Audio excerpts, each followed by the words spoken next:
Evening all. How you all doing?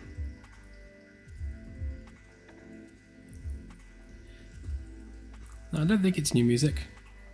We do have new music, and Claire still needs to send it to me so we can put it on here. I did. She did send it to me. Did you send it to me? I did, ages ago. Did you? Mm-hmm. I don't remember you. Sort it out. So I had to zip it up. Apparently she did send it to me and I haven't done it yet. There we go. That sounds like the usual state of affairs. Do you have autofocus No. Shouldn't do. Hang on.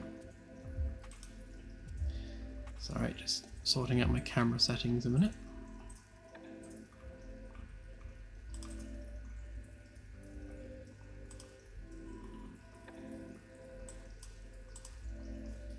Oh, I do have autofocus on. Turn that off.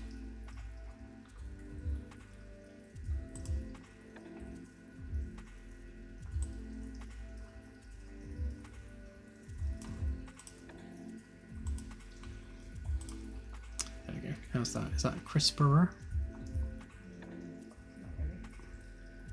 You might not have caught up yet.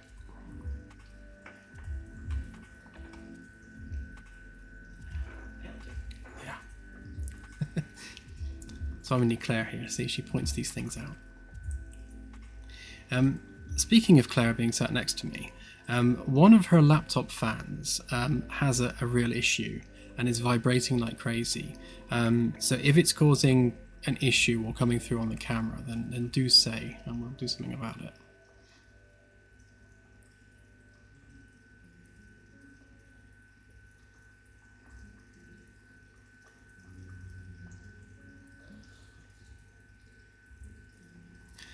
Do you hear it loud? Is it like annoyingly loud?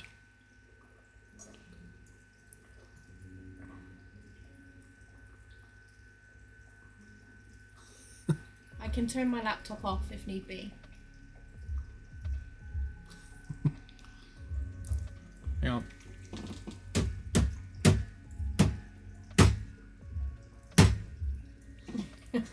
No, a technician's tap did not help. We'll live with it for now. See how we get on.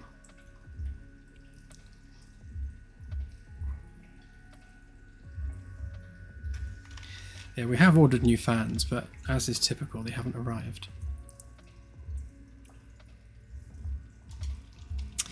Anywho, what are we doing tonight? Magellan, that's what we're doing.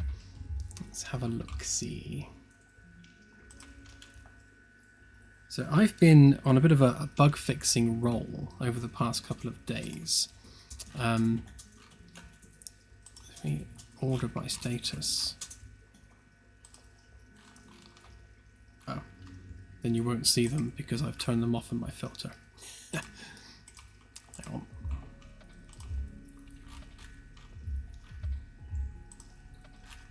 There we go. Look at that lot.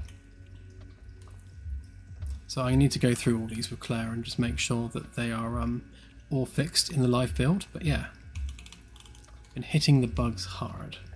Trying to get it back down to 1 page worth of bugs. But yeah, we're getting there. Oh, and something I forgot to tell you actually is I've gone through all the bugs and tagged them. Okay. So we can order them alphabetically. Okay. So we can hit them in batches. Good job. Multiplayer bugs are a pain. Hmm? Okay. Yeah, so that's what I've been up to the past few days. Got a few builds out, and there'll be another build tonight with even more bug fixes. I've significantly improved the way interaction works, actually. I'll just show you real quick, just to demonstrate. This was part of a couple of bugs, but I also made it neater and cleaner. Oh, that works. Is that better? Yeah, it's probably not healthy for the laptop, but it's better. She's just stuffed a jumper in the laptop fan. I mean, it's quieter. I mean, there should be a button to turn laptop fans off. Yeah, actually, if you download, I can't remember what it's called now. like some I'll Google overclocking. it. Yeah, overclocking apps and stuff. You can actually control the fans from that.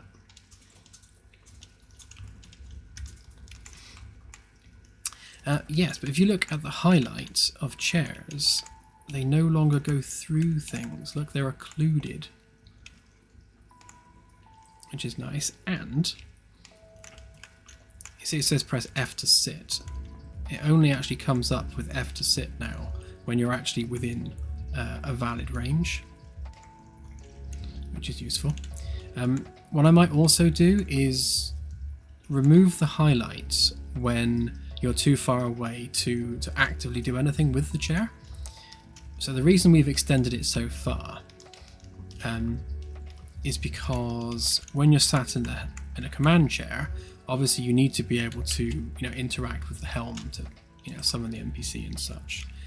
So we need that distance on there for that. But like with, say, a prop, obviously you can only pick it up from here. So if you're over here, do we really want it to highlight? I mean, I would think not generally. So I'll probably tie the highlight and name to the interaction distance. So we're still firing the line trace the same distance away. We're just not doing anything with it on a hit. That's probably the easiest thing.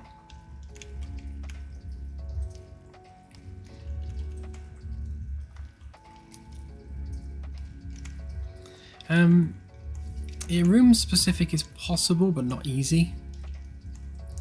Yeah, and you're right actually, MDTA, it is difficult to see on the bridge when the sun's shining in. But I think we can live with that. I mean, anyone who's been playing the game for more than an hour, kind of knows what things they can click on anyway. But yeah, so if I pick up a wine bottle and pass it behind this plant, you can see that the highlight doesn't go through the plant, which makes me happy.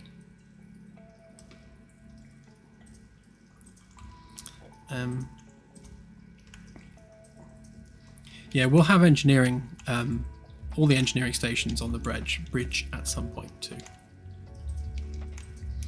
What else did I do yesterday? Oh yeah, I with the NPCs, I added some code to the points of interest. So, like where it says tending bar, now when she pops off to do something else, it will say walking to point of interest, like that. It should now say like what they're actually going to do, and we can do that from the actual point of interest itself, which I haven't actually set, so I just need to do that.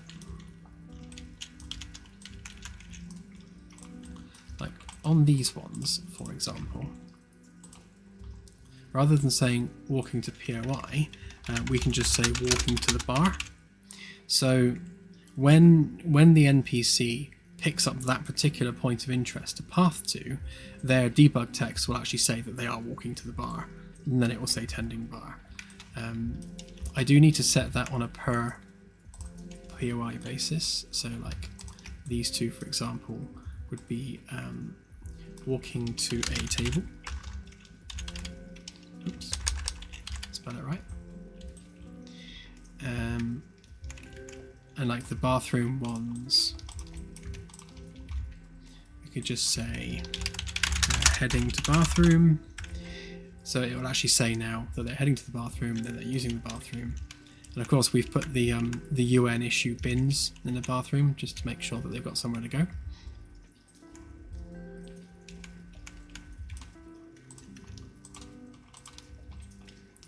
Walking to a 3D printer.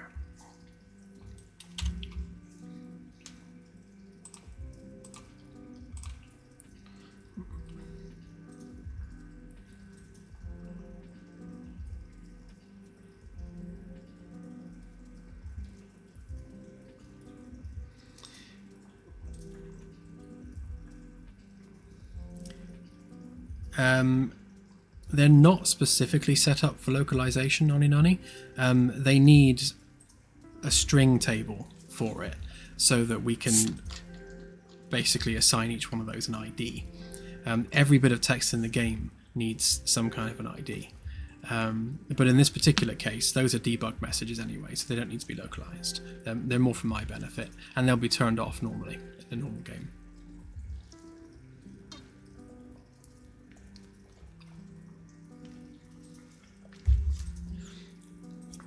Delta. So yes, we have lots of things that you're supposed to be able to sit in but can't, like these benches. And what I'm going to do, I'm going to separate out separate cushions and then make the cushions the thing that you sit on. And the same here, so rather than one long cushion, it'll be maybe two separate cushions. And then you would highlight the cushion to sit on the cushion.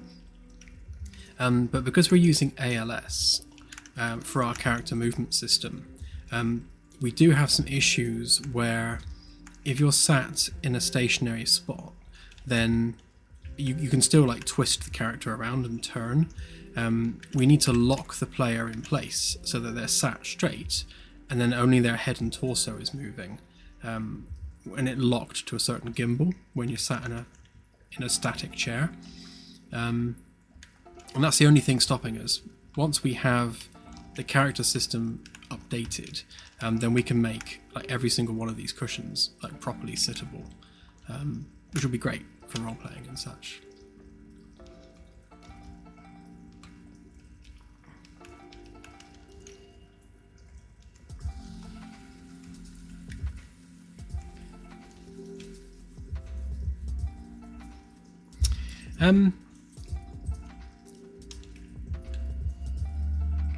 Yeah, so when the NPCs are doing a multi-part task, then they'll probably have debug steps for each of those subtasks, because from a debug perspective, we want to be able to see exactly what they're doing. Like it now says that she's walking to the bar, now she's tending the bar, and really tending bar just means she's going to stand there and wait for something to do. But once we actually have them actually performing functions, then all that will become a lot more relevant, and she's just got herself stuck. See, that's interesting actually. So already that was useful because we know that she was trying to get to the bathroom. I don't know why she didn't. I mean, she has nav mesh, so what's up with that? Oh, unless she was trying to jump over the bar because of this. I might need to put a nav blocker on the bar so she doesn't try and get over it. I bet that's what it was. I bet she was trying to jump over the bar. Oh yeah, I fixed the NPC not being able to get in here because they were going to print food on the deck below, and the interesting thing about that is that because we didn't have a solid nav mesh through the doorway, they were going to the same XY coordinate but on the wrong deck to do the 3D printing, which is weird. I don't know why they would choose to path underneath rather than just fail to path, because obviously the vector they were trying to get to was unavailable because the pathing was broke. Perhaps they just tried to get as close as possible. But yeah, that was an interesting one. But yeah, that has fixed it, just joining these meshes together.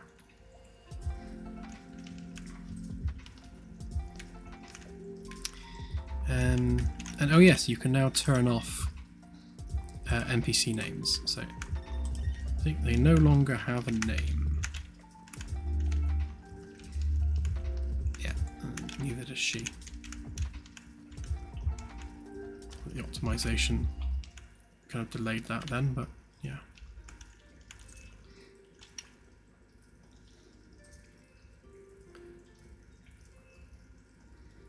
Well, funnily enough, Delta, that's why I've added all the ones on C deck, because I want to start actually having the full crew complement and then give them a routine.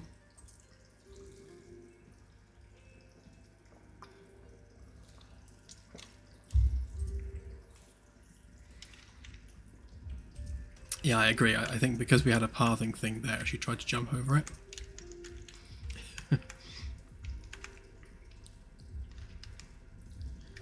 Where'd the other one go?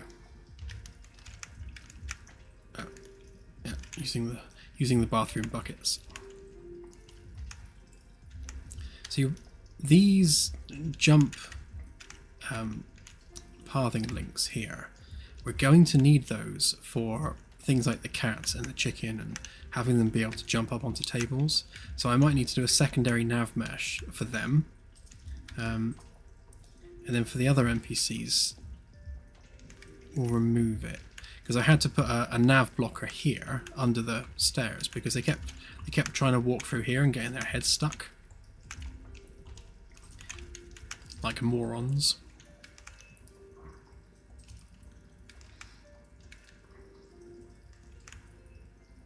Thank you, Sid.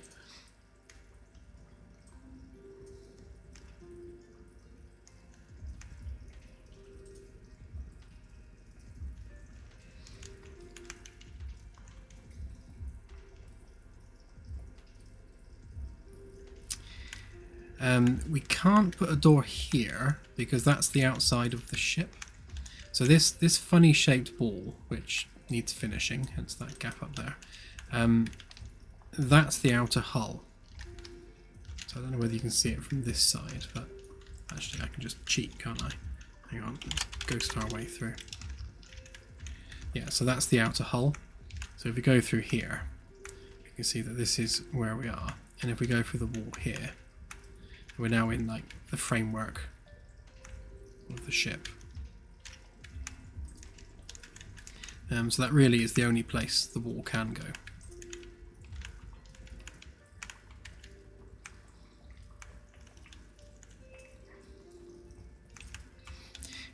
You know, I don't think you can manually create nav meshes. I mean, if you could, that would be ideal, because I'd model them in SketchUp to fit the exact layout of the ship. But yeah, don't know, doubt it. Yeah. Tell you what, let's do a poll. Because what we were going to do this evening is continue work on the VIP lounge.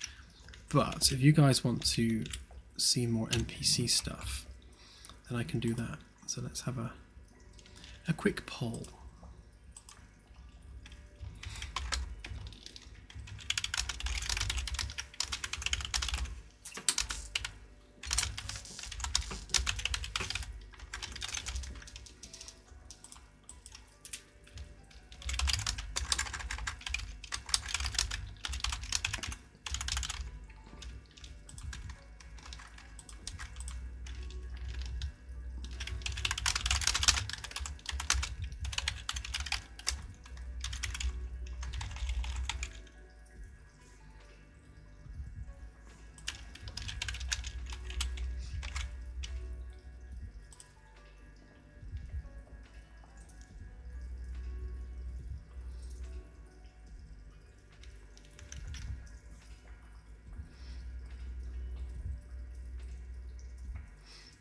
Yeah, any flat surface that can be walkable, it is basically valid for a nav mesh. So like that entire surface out there, because it's flat, then they can walk out there.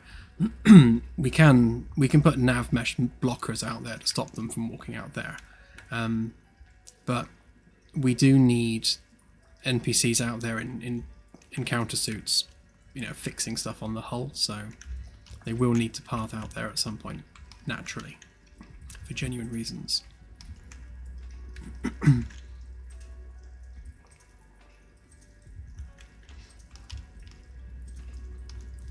Yeah, when it comes to the bedroom, I'm definitely going to have panel-based fitted units.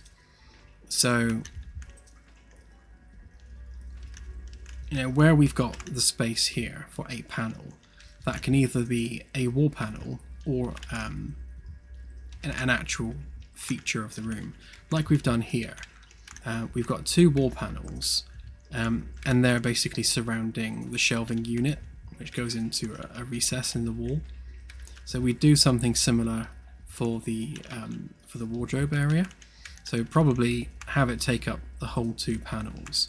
Maybe a similar thing where we have the main paneling just going around it, and then the actual wardrobe unit itself would be embedded into that.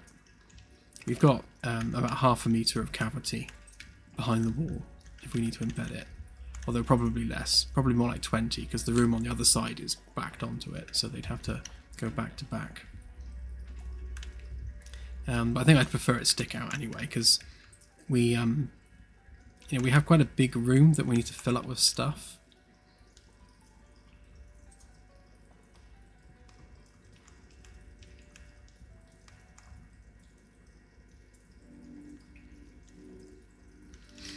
Yeah, the Friday stream is basically doing whatever I fancy. That's the whole point of the Friday stream. It's the what does Dan want to do today kind of stream. The Wednesday streams are all about the Magellan Class, so it's fleshing out this specific ship, which adding NPCs to all the decks definitely applies. No. No, it's adding to the Magellan Class. I'm saying nothing. Yeah. Claire doesn't technically agree.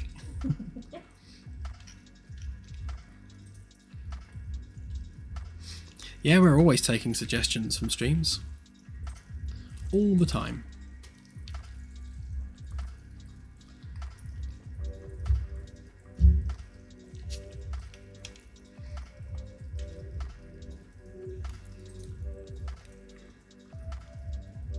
Yeah, I could do data. I don't think we need to, but yeah.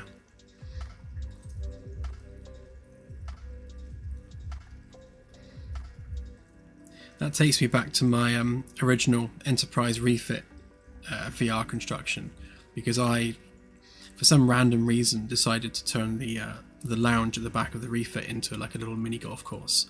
And on one of my streams, I was there kind of putting with a golf club in VR into some cups.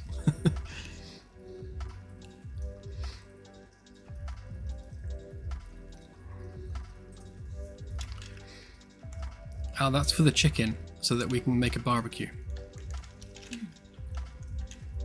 She'll just hop up and, gracefully fall into the fire.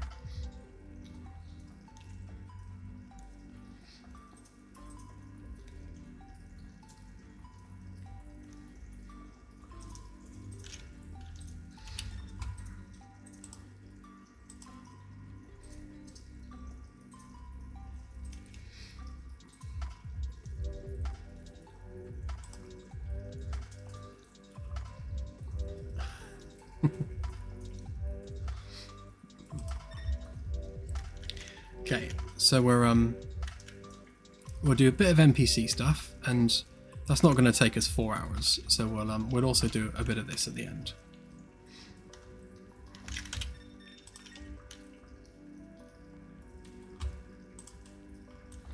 So what we were looking at last time on Friday was, what does the total crew complement need to look like?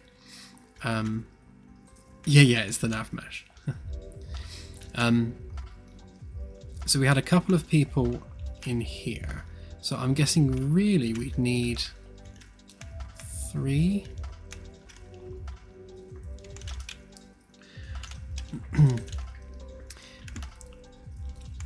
This is the awkward one, because we don't necessarily need someone serving behind the bar.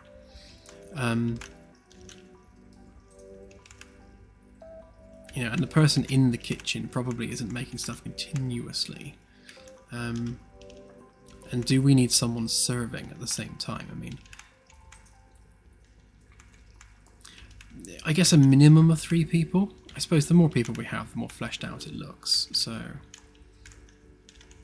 perhaps we'll go for 3 people up here.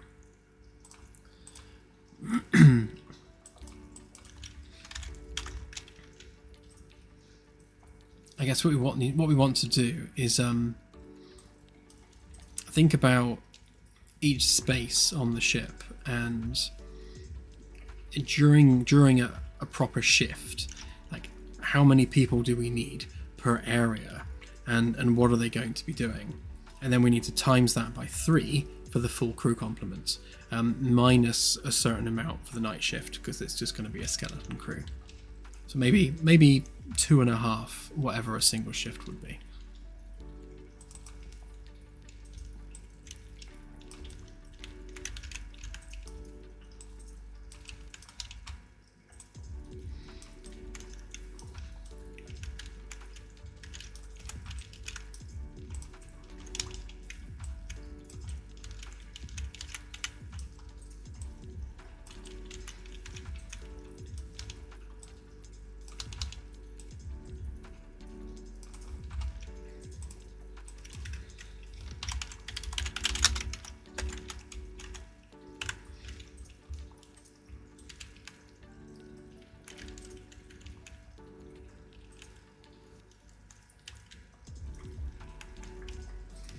What I might do is I might move this door over to this side, and maybe have a serving hatch here, and then potentially move the electrical breaker box somewhere else. Doesn't need to be there. To be honest, it can be on this wall over here, because we need some kind of a serving hatch, so that as food is ready, it can be just put on the hatch.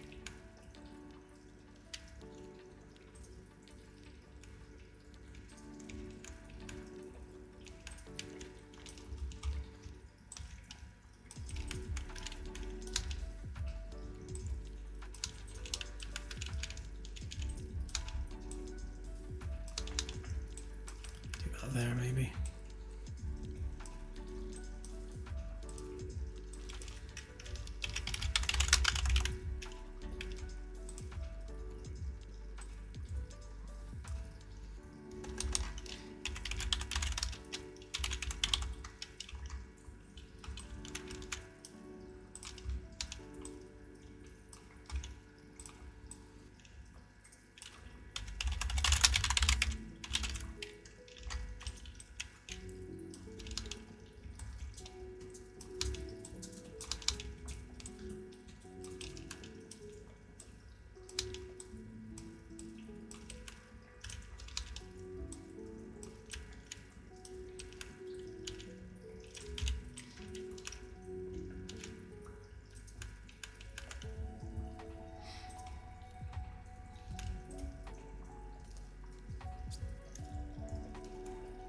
Yeah, like a galley service window, basically. Just like a serving hatch with like a flat surface that extends all the way through. So when we are prepping food and making food in the back room area here in the kitchen itself, once that food's ready, then it can be put in the serving window, and then like this person will then pick it up and take it to where it needs to go.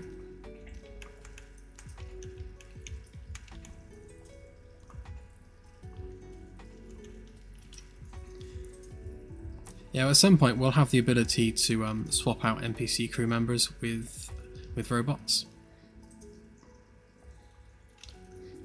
So we can always have like always on staff robots and a lesser number of human crew that need cabins.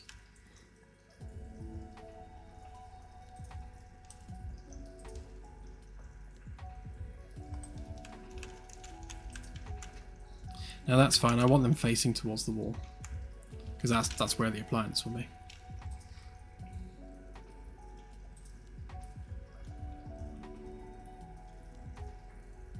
Yeah, screen space reflections are an absolute nightmare. when we're using nanite ones, it'll be much easier, but you can see there that as soon as the green cuboid is off screen, then the reflection goes away. But also, because it's screen space, it will reflect absolutely everything, including like NPC name tags. They get reflected because they're part of that screen space. It is an absolute pain.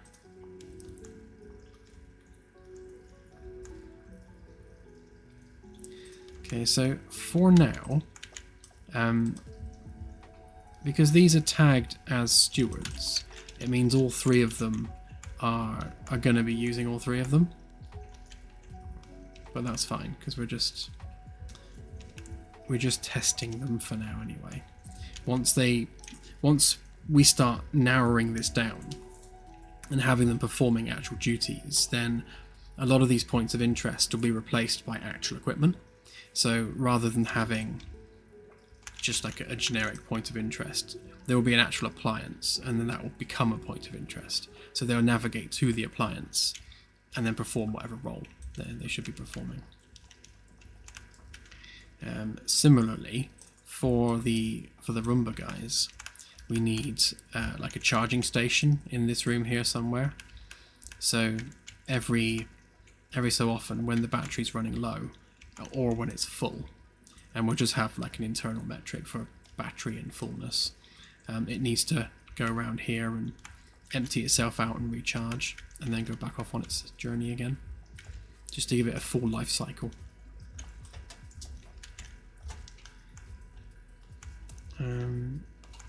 Don't think we'll have...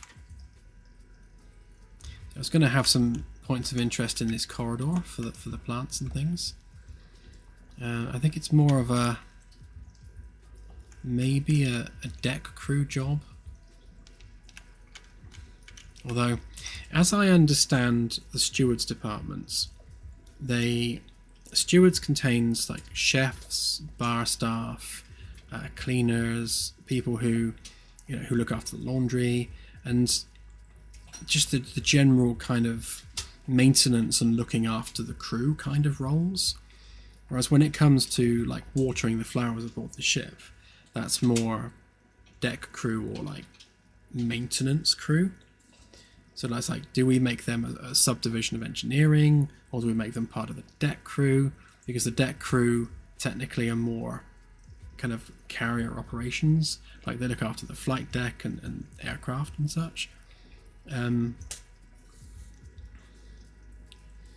Yeah. So that's a question we need to answer. Which department is shipboard maintenance a sub-department of? And I don't mean maintenance as in fixing plumbing, because that's going to be engineering, but looking after plants and cleaning.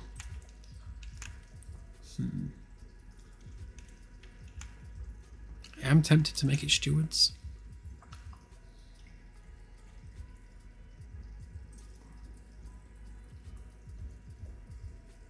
Yeah, it's not a bad one, AJ.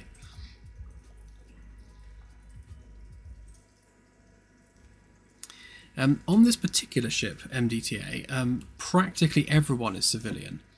So, like, the bulk of the crew are scientists who are fully civilian. They may be part of the UN Science Advisory Council, but they are all civilians. And a lot of the workers on the ship are going to be civilian. Like, the tactical officers are probably either military current or ex-military, and then a lot of the engineers might also be either private contractors or military. I mean, the military in the real world uses a lot of private contractors, don't they?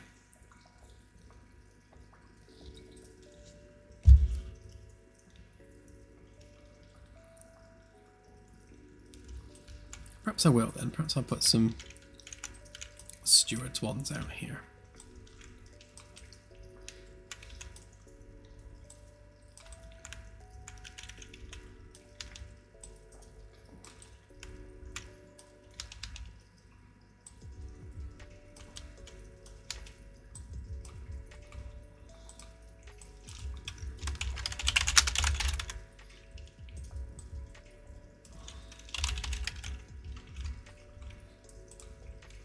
And of course we need linger time as well, don't we? So 5 seconds should be more than enough to tend to a plant.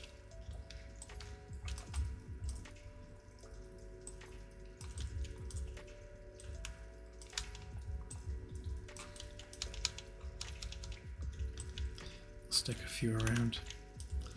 Obviously it's picking these from a pool randomly. So if we have a lot more of these ones than other ones, then these ones are going to be picked more often.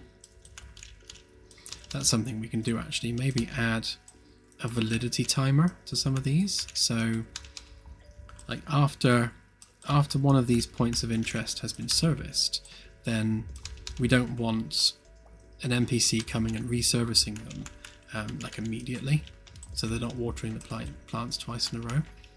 And it also means that each planter gets serviced probably the same amount of time as the rest.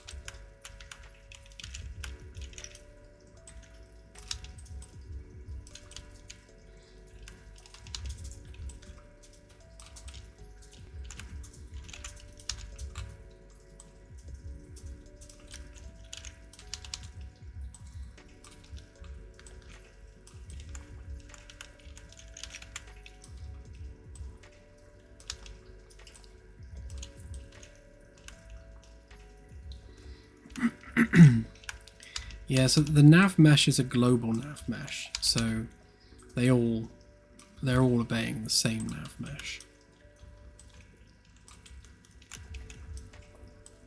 But that's just telling them where they can or cannot walk.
Okay, so that should give them something to do.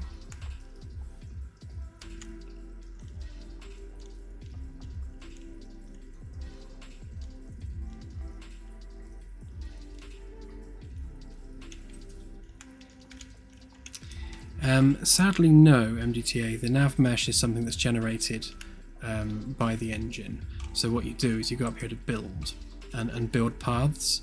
And what that does is it generates the ship-wide nav mesh.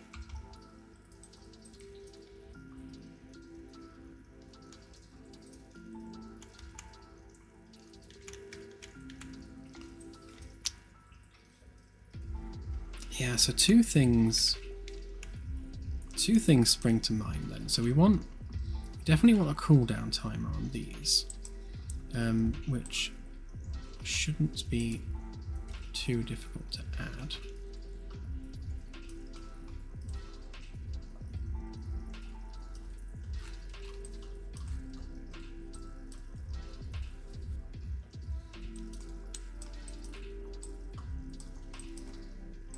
Yeah, so when it reserves a point of interest,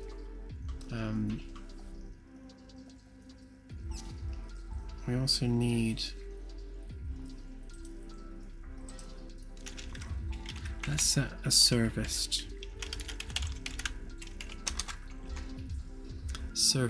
delay. So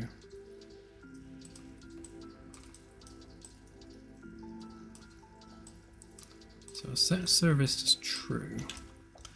I've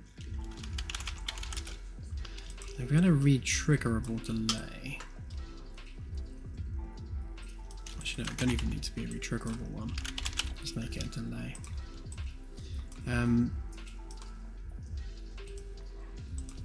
we'll make a service delay.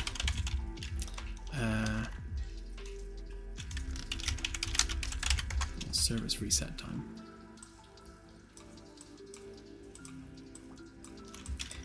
And then we'll set serviced to false.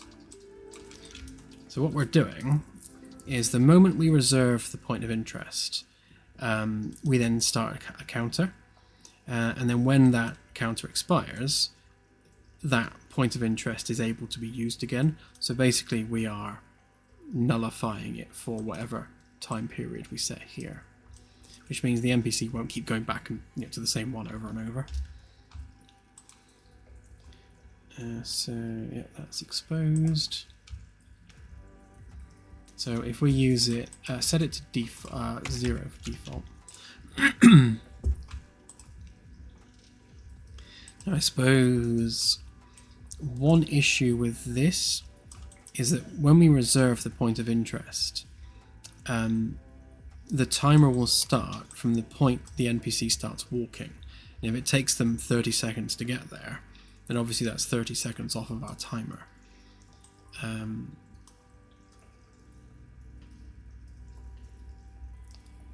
So we could actually have an event that specifically triggers that.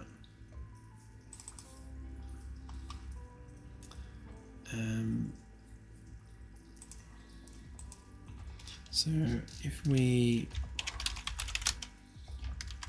just set it as service point of interest, I don't think we need any specific. No, I guess like that one, yeah.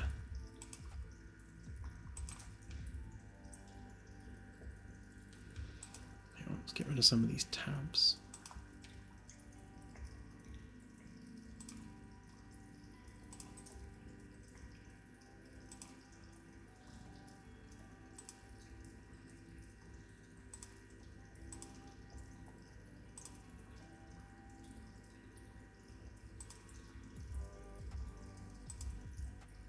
There we go.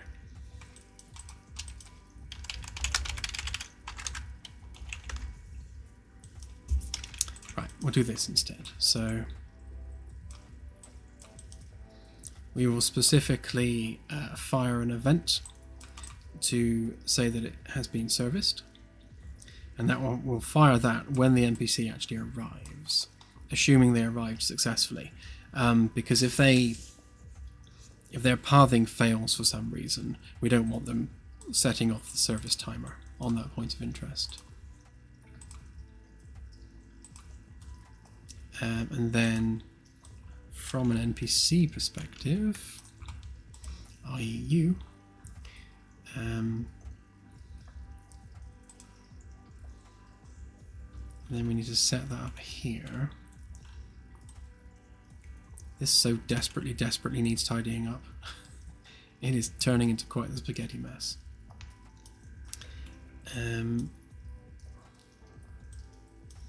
Yeah, so upon successful arrival, and specifically here, so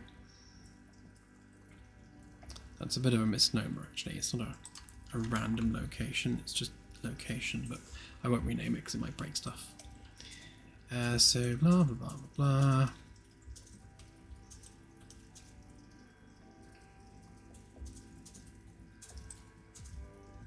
So we're setting that, so that needs to be service POI message. Yeah, and we'll pop that in there. So we know which point of interest we're working with. Upon successful arrival, we will service the point of interest. So that starts our timer. When we do our check reserve, then we'll change that. So that's going to be one of our interfaces here. So yeah, check reserve. So that's going to be reserved, like, or serviced. Yeah, so if there's already an NPC heading to it, or if it's on its service timer, then that's going to report true. And then on our NPC, yes, so if this report's true, then basically we skip all the way over here and restart the whole process. We try again to do something else. I'm going to get rid of a lot of the spaghetti and just convert it to events like this, just to clean it all up. Because it's starting to get unwieldy.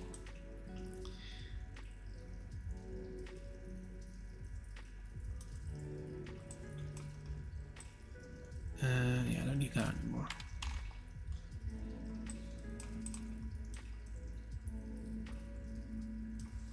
Okay.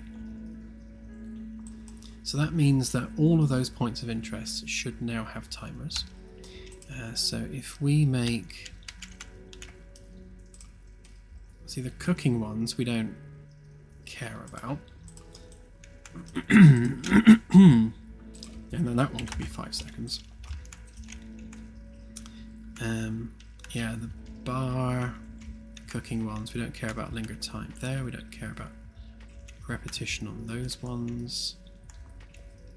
Yeah, these are all fine. So yeah, really it's mostly these. So let us select all of them.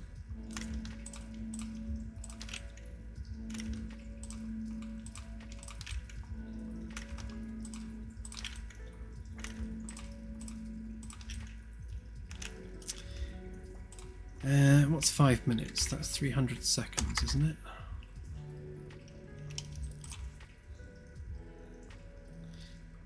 Pretty sure it is. Yeah.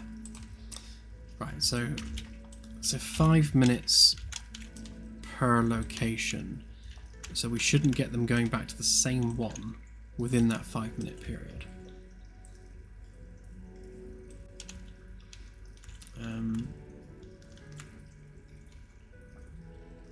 And really, we now start, we need to start, really, we need to start breaking down job roles into sub roles. Because one of the things I noticed down on C deck is we've got NPCs, NPCs like crowding the corridors at all times because they're not sticking to their labs. Like what's this one? So this one's material science. So these two should be only pathing between the material science lab, the storeroom for that lab, and like the bathroom if they need to go. Rather than all of them constantly walking around the corridor trying to go from lab to lab. So that granularity will really help just spread them out a little bit across the deck. So where we've got our valid roles on here, it's really not granular enough at all. So let's fix that.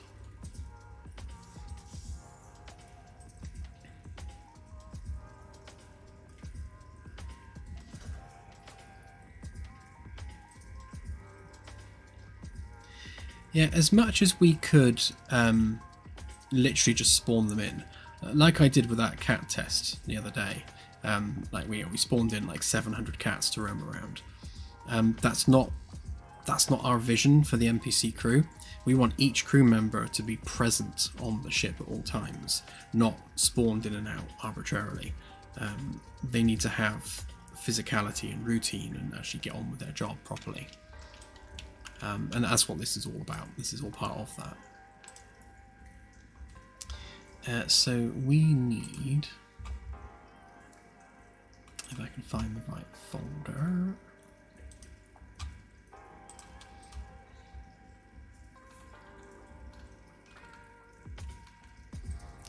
Right, so if we duplicate that and make that point of interest subtypes, then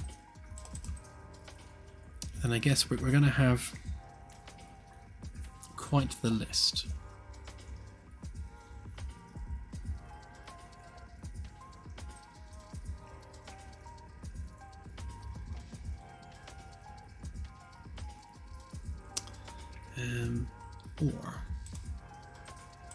Or shall we just bite the bullet and do it on here and just make this the mega list? Can't think of any reason why we would ever want to just do generic ones.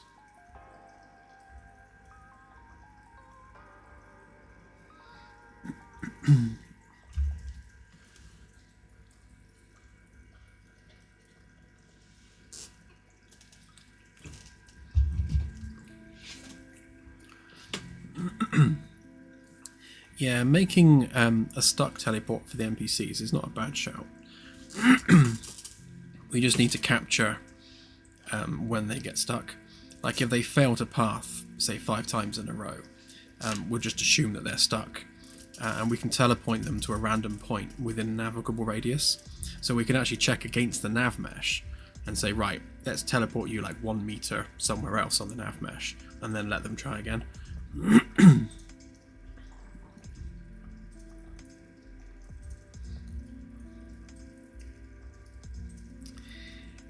Yes, MDTA. So the idea is, and this isn't implemented yet, but this is the plan, is when you join a game, either in single player or multiplayer, you will replace an NPC. So we will have a full crew roster, and we'll have a certain number of NPCs per department, and they'll all have jobs. So each position aboard the ship will have a position ID associated with it.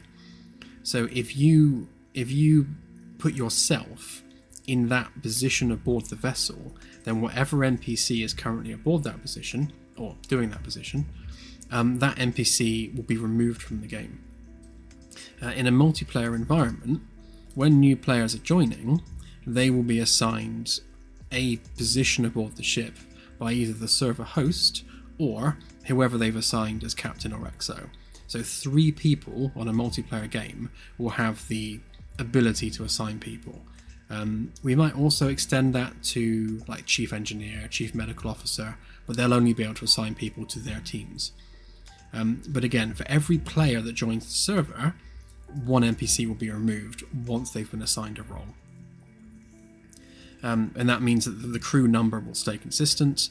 And they'll also have like associated crew quarters. So like crew position 37, whatever that might be, will have a crew quarters assigned to whoever's in crew position 37. So you'll have an assigned quarters, you'll have an assigned role, you'll have an assigned job station, and you'll be given tasks based on what your assigned position aboard the ship is.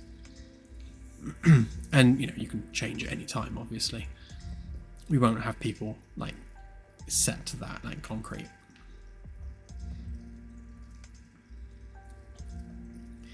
Well, on this particular ship, we have a crew of 200.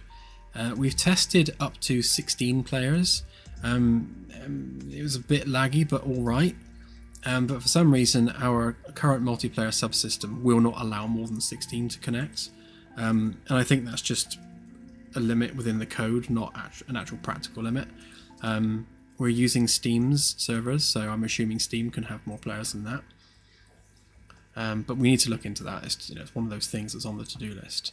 Ideally, I'd like to see 200 players in a game. I think that would be an amazing experience. Probably once the game's done.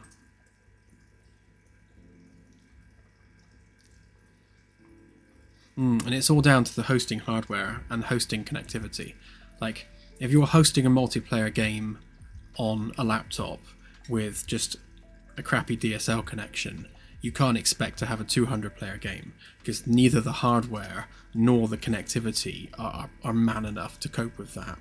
You'd need, a fiber line and a decent server in order to host that many players. Probably a dedicated server at that.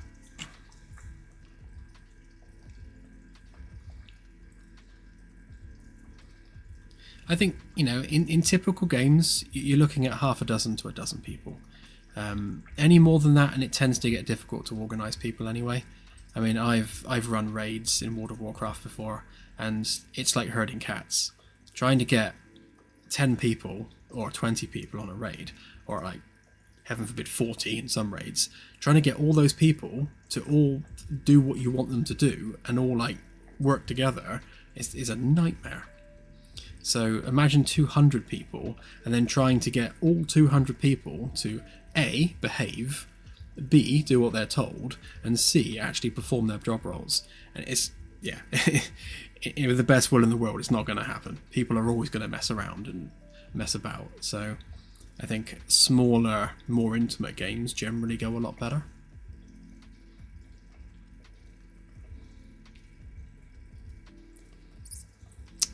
Right then, so let's get cooking with this. So we've got bathroom, which will keep as bathroom because that's just like a generic role, a generic point of interest, which will be the same no matter what department you're in.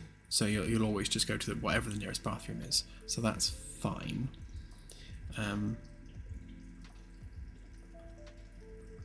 So we need some like multiple stewards ones. So we'd have stewards bar.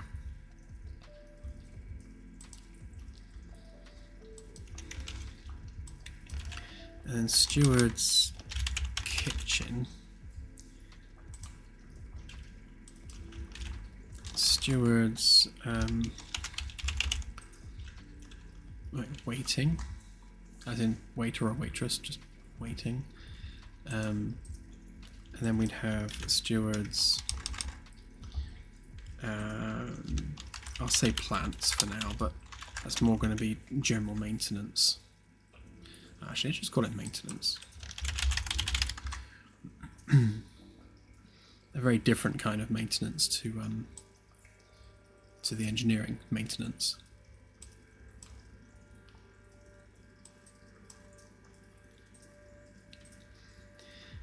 So we can configure those points of interests to be assigned to specific staff members, and then assign those staff members to those specific points of interest.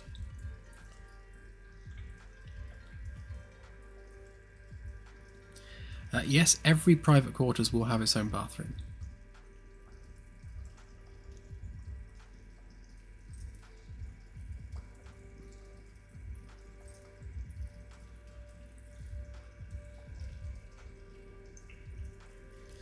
Yeah, we will have a dedicated server client.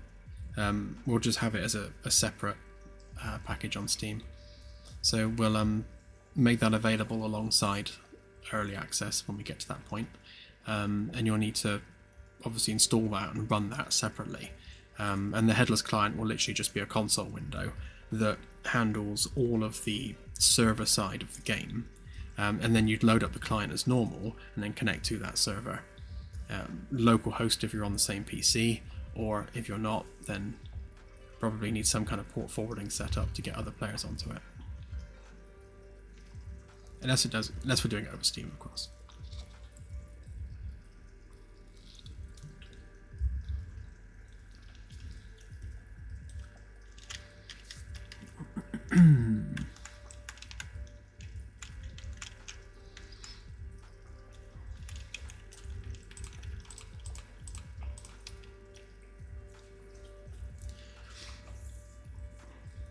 It's handy. It's already set to bar. Right, so those points of interest are now set to bar, and then these ones we can set to kitchen, as with these.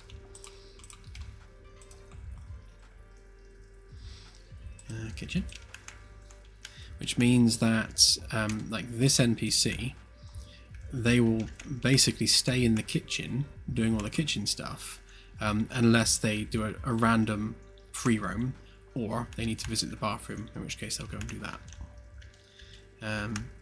So this NPC would need to be set to the bar, and this one would need to be set to waiting. So we will go that one, and we'll set to waiting. Set that to waiting as well. And then these ones are just set to bathroom, again, which is generic, so any NPC can use them. And then all of these ones Again, we have to select them all. Oops, not that though. Oh, balls. Hang on, start again. That one, that one, that one. That one, that one. That one, that one. That one, that one.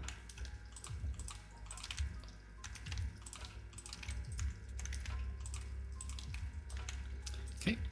And that can be steward's maintenance.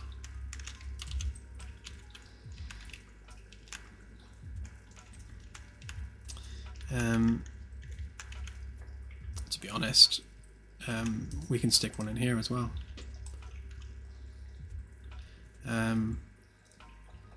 Just like that. And we'll call that one steward's maintenance. And keep it as heading to bathroom. And then just put cleaning. So cleaning the bathroom. So they'll come in here, clean the bathroom, and we've got a linger time of 20.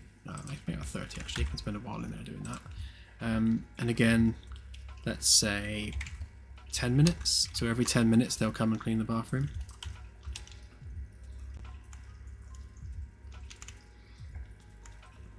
Or rather than every 10 minutes they'll clean the bathroom, they'll clean it no more often than every 10 minutes. Let's park that next to the cleaning equipment, just for the fun.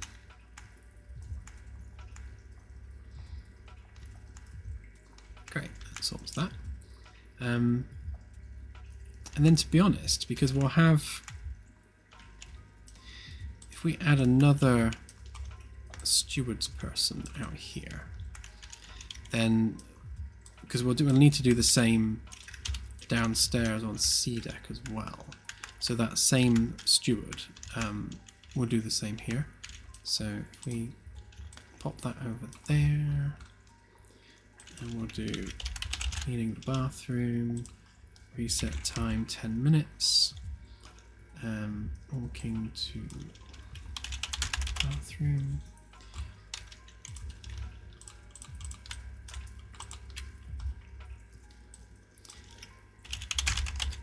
Right.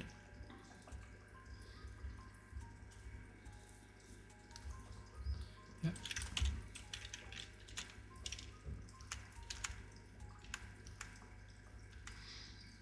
Yeah, so that one person, they'll be roaming the ship, looking after the plants, servicing the toilets, etc., etc. We can add more plant-based points of interest over time. But yeah, so that gets them doing what they're doing. Except they're not going to do it yet because we haven't actually made their assigned role that granular yet. So right. Oh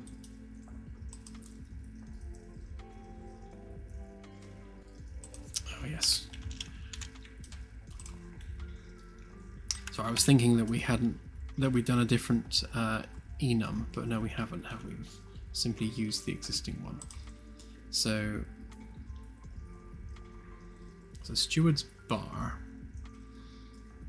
Didn't realise I already had a VIP lounge bar, but let's get rid of that one.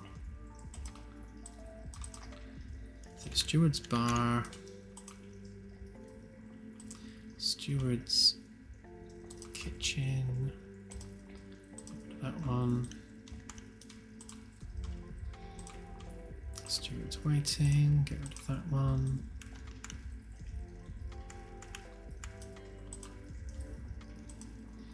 Steward's maintenance. Get rid of that one. Right, so they are now associated with those particular things. However, it still won't work because on game state here we have a whole chunk of arrays where we're storing the points of interest. Now that's obviously not in the least bit expandable over time as we add more, and there are going to be a lot of them. and it also makes the select statement just grow and grow and grow and grow and grow, which we don't want. So rather than having to create new arrays for these, I think we just need to use a struct, and we'll have all of that stored within the same struct. So we need to create a struct for this lot. So if we do structure, so structure POI POI locations, maybe.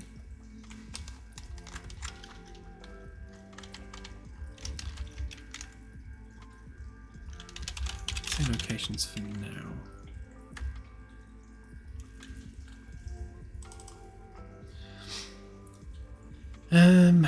Right, how are we going to do this? So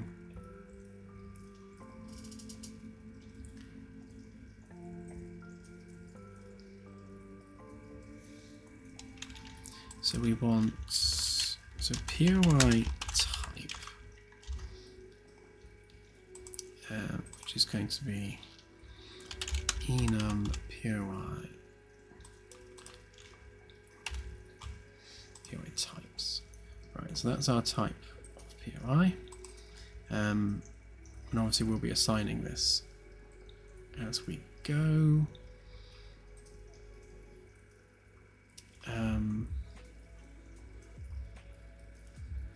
POI type, and yeah, then the actual actor itself. So then POI actor, and we'll just make that an actor object reference. Probably more important, we'll put that first.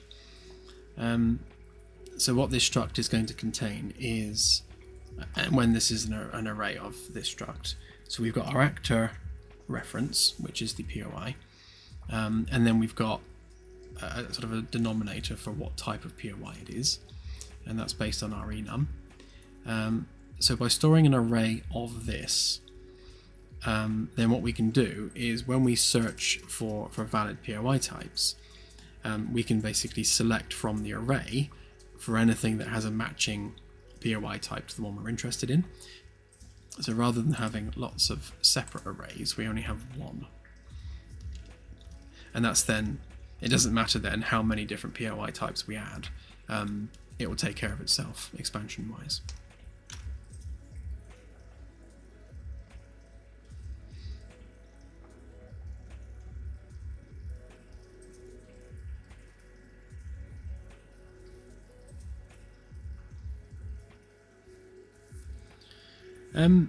Yeah, we spoke briefly about the lifts on Friday. So in order for an NPC to use a lift, they need to first of all work out what deck they need to get to. And that's easily doable because on the point of interest, let's do it. Rather than talking about it, let's just do it. So on here, we could just do POI deck. And then enum Magellan decks. This is something that obviously is going to trip us up because we are specifically looking at the Magellan decks. So we need a generic enum which contains every deck on every vessel. Because obviously we're going to have multiple ships. So we need to reference a very specific deck on a very specific ship. In order for the NPC to path to it. That's going to be an interesting one. Yes, because... And this is where we need to think ahead a little bit, because if we've got multiple ships in the game, so let's say we've got, say, 2 caravellas in the game, or we've got the Magellan and an Admiral's yacht next to it. You now have 2 vessels with multiple decks. They've each got POIs assigned to them, to their NPC crews. And we've only got 1 game state. And that 1 game state is there for the entire game. So what we could do is we can have decks alphabetically, generically. So just a generic A to Z decks. And whether the ship uses numbers or letters, it doesn't matter. We'll store them numerically, alphabetically. And then we'd also need a ship identifier to know which ship we're talking about, which means thinking that through. On our struct, we'd also need our ship ID on here as well.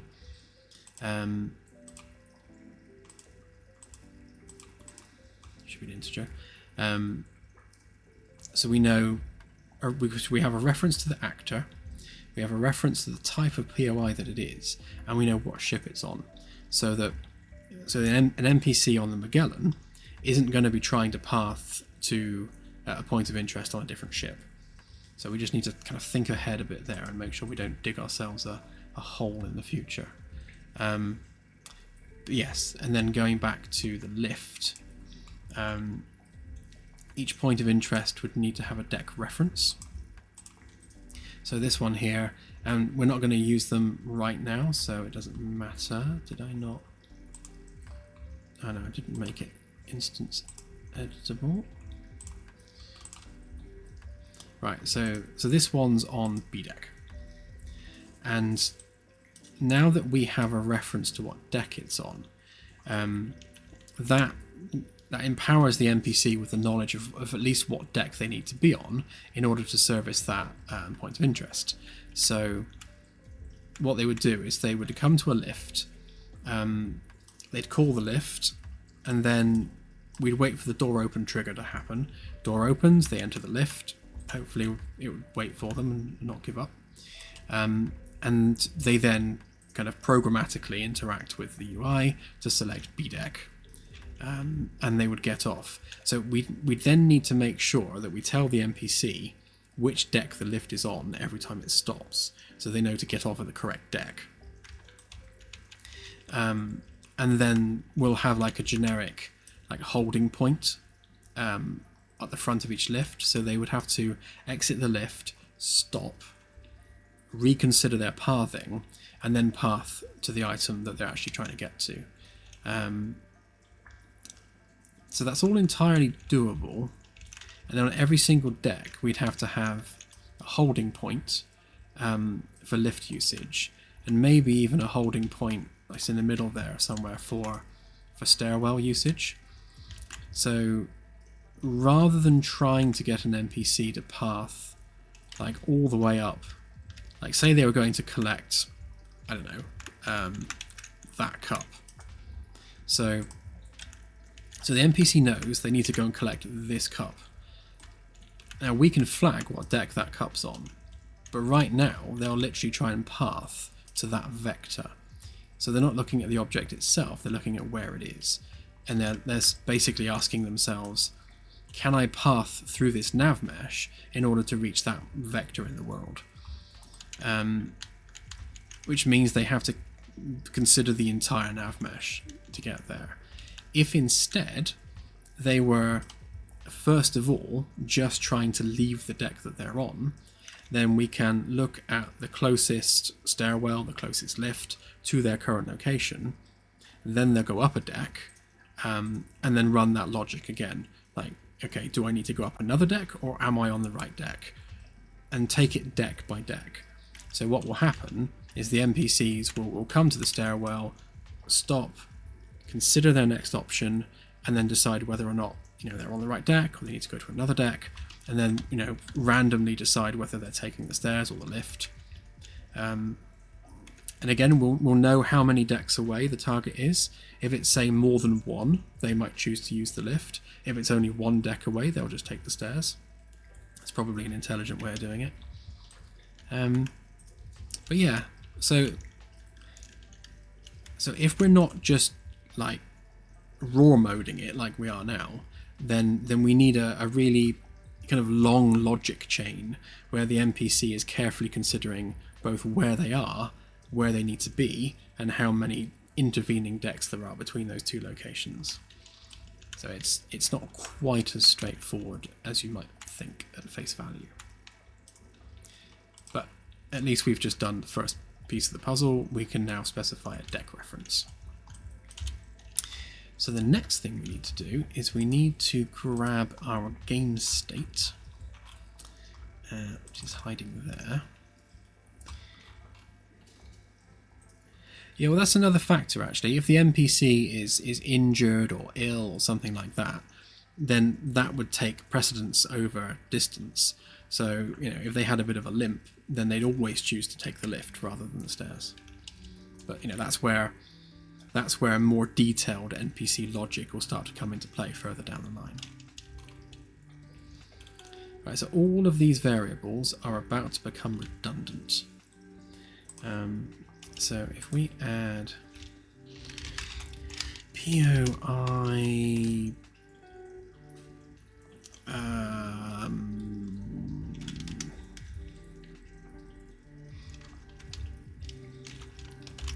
don't know, library, let's call it that for now, and that would be struct POI locations.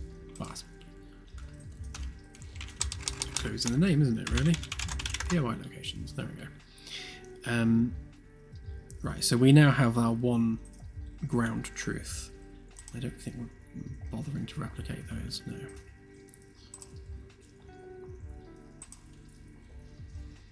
Right, so on here, yeah, see, we've already got a really large switch statement with lots and lots of pins and lots of different variables. So you can imagine the more we add, the more insane this would get. So we can just go, see ya. Get our game states, and then we get POI locations, and then we add a reference to that.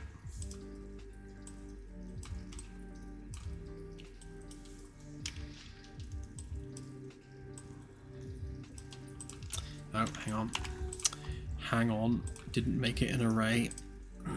That won't help.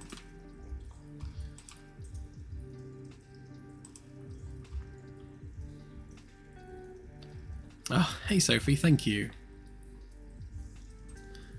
You're always incredibly generous, and it's very much appreciated. Thank you.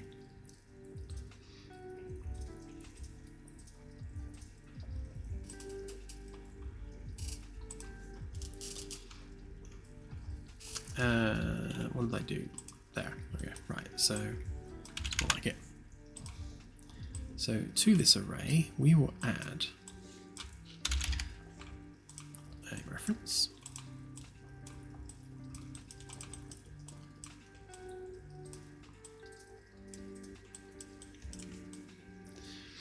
Right. So the POI actor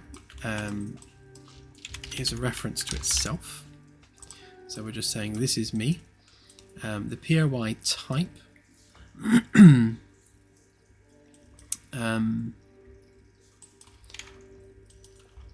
don't need that anymore.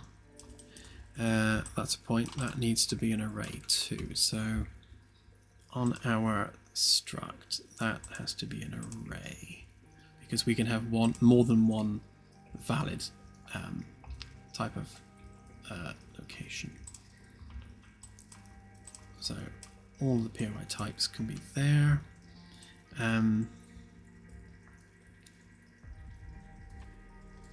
Oh, see, now I'm thinking, actually, that's going to complicate it if it's an array.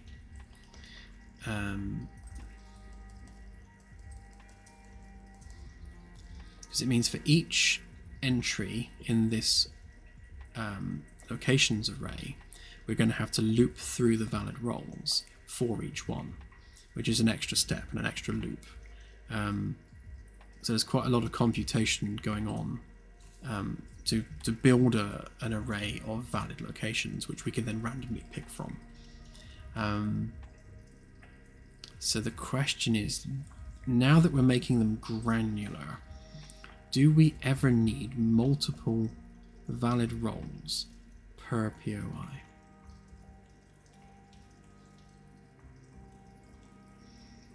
So the bathroom ones are generic anyway.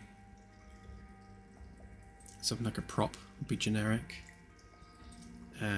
Chairs will be generic.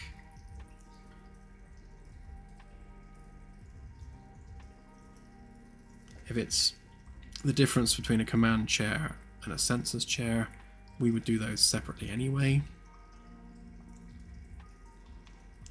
Yeah, I can't think of why we would need to have a point of interest be more than one thing.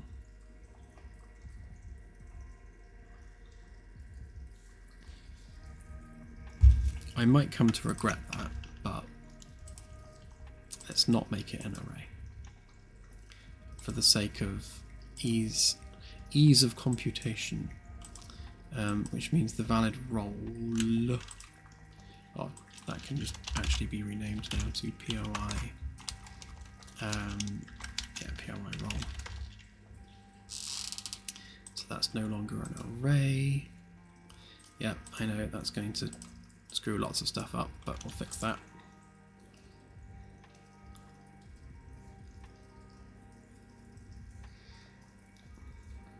Yeah, when it comes to alert specific stuff, we will probably handle that differently.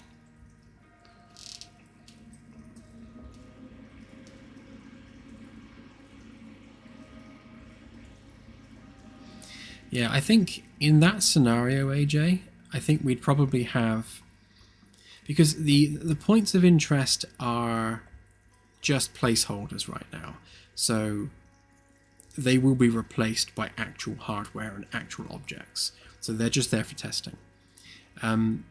So say an oven in the kitchen. So the oven, its actual assigned role would be steward's kitchen. That's its assigned role. If it's broken in some way, it would drop into a different array. So there would be an array under the engineering section of stuff that needs fixing. So it doesn't matter that it's specifically a kitchen device. The engineers aren't going to care. It's, as far as they're concerned, it's something that's broke and they'll just come and fix it. So I think we get around that problem by managing different arrays of locations or objects based on the need at the time. So I think we're covered there.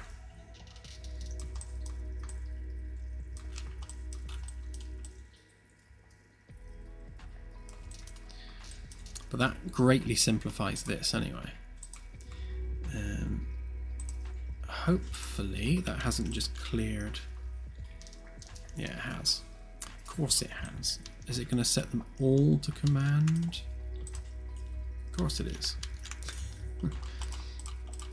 Yeah, so we just need to go through these and just reset these to the relevant one.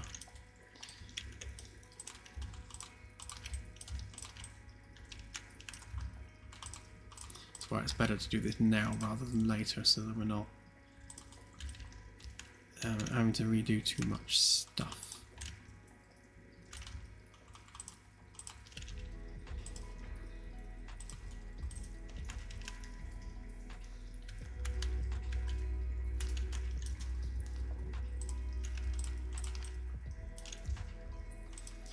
Yeah, I'm sure we will also have some of these green monoliths remaining for certain things. Like there may be times when we just need an NPC to go to a certain place, in which case, yeah, we'll use them for that. But a lot of the code that'll be running on these will be uplifted and put on, the actual devices themselves. Although when it comes to things like these with the plants, these can probably stay, because all we're doing is telling the maintenance staff that this is where you need to stand to water a plant. Or the plants themselves, because at some point I want them to start turning brown, so if they're not being watered they will turn brown and wither. So we need to make sure that each plant is dropping into an array somewhere, so that we're referencing the fact that this particular plant needs fixing. So we'll have the NPC path to this plant rather than, you know, a generic spot on the ring. Missed one, didn't I? So that one needs to be maintenance. Right, so that's B deck done.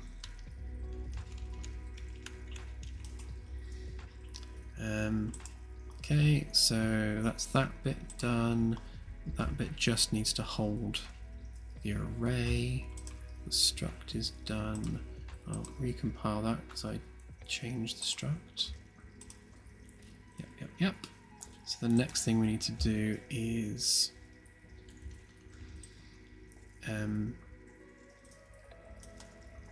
yeah, so get rid of all of that, and not necessarily that. So we'll get POI locations, and then we're going to have to do it for each.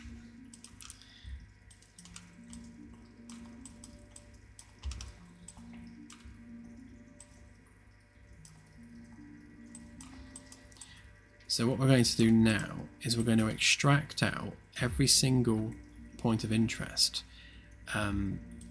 which is relevant to what we're doing. So in this instance, hang on, that's repair crew, yeah, false there. So what we're doing is whatever the crew role is, we're going to grab those, because we're not going to specific hang on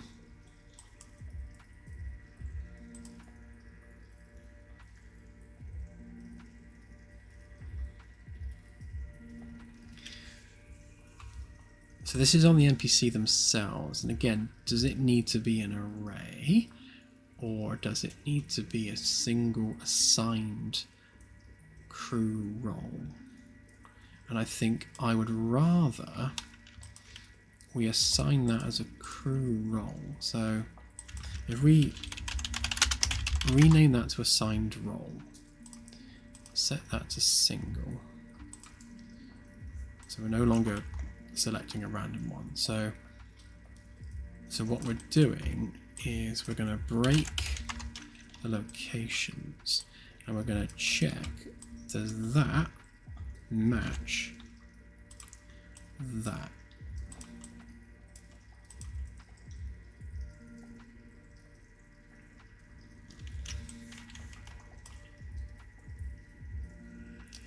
Enum POI types, enum.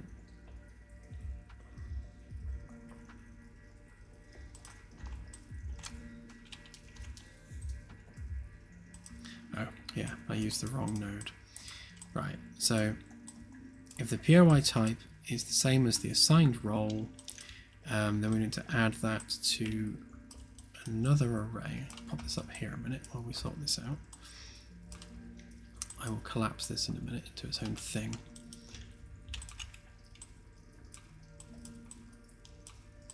We can get rid of the pins we don't want.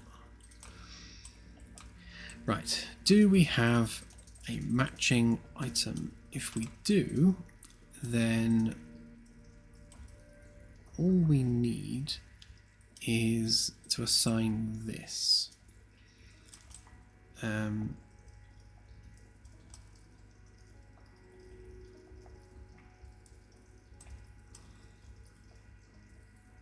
So we're using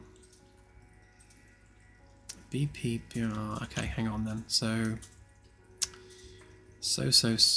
because we are specifically referencing, that doesn't need to be that. That can just be an actor. Because all we're doing is checking messages. We're not casting to it specifically, are we? I don't think we ever are. So this can just be an actor of an object reference. It doesn't need to be specifically that. Just to make life easier for ourselves, and hopefully this isn't gonna do what it just did.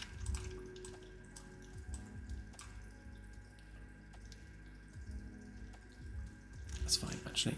No, it figured it out. Good, good, good. Right, so now we're working with just a generic actor, which is fine because we're sending messages with a blueprint interface, so it doesn't need to be a specific thing. Great, great, great. Right, so if we promote this to a variable, and we call that valid POI,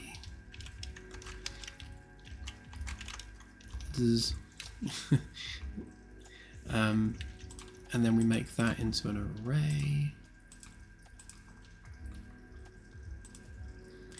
and then we do a random array item.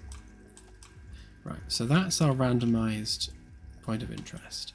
And then what we need to do up here is we need to get that, and then we want to add that.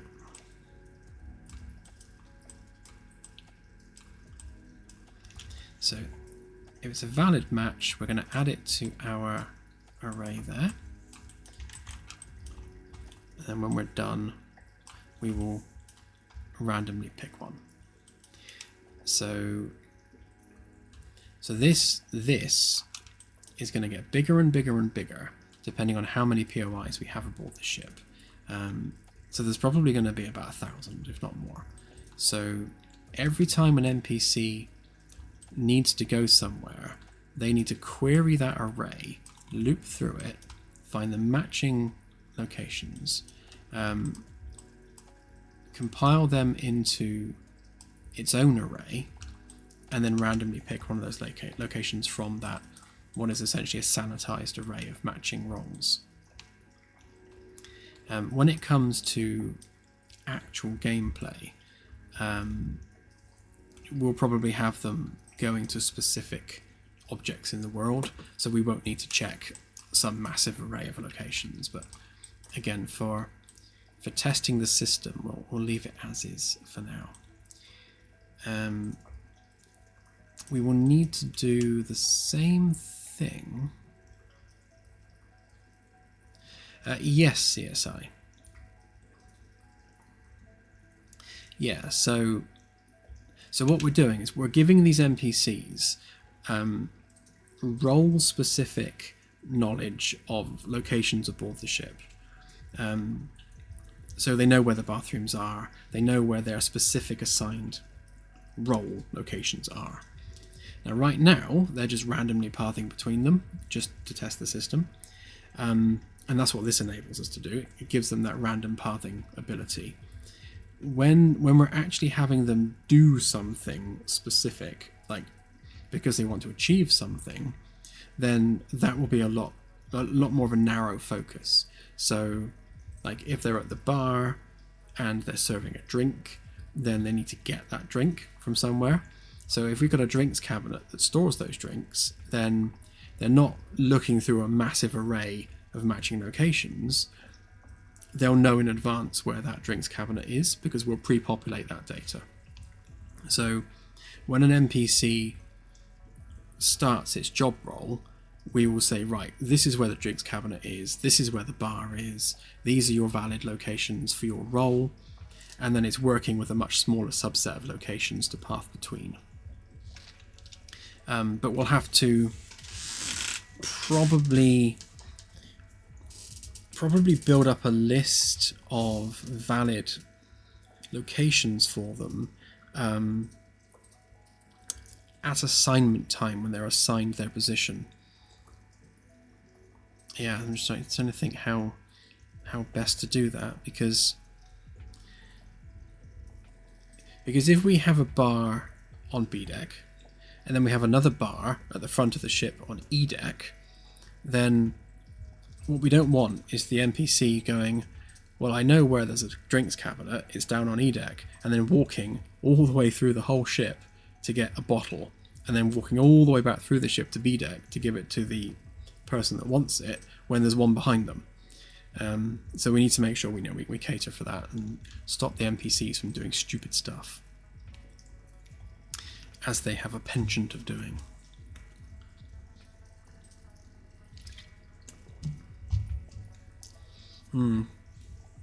Unreal doesn't do multi-dimensional arrays, but it does do nested structs, which are essentially the same thing.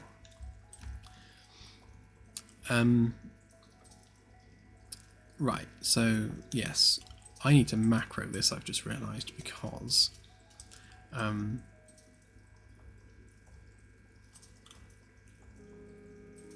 we need to do the same thing here.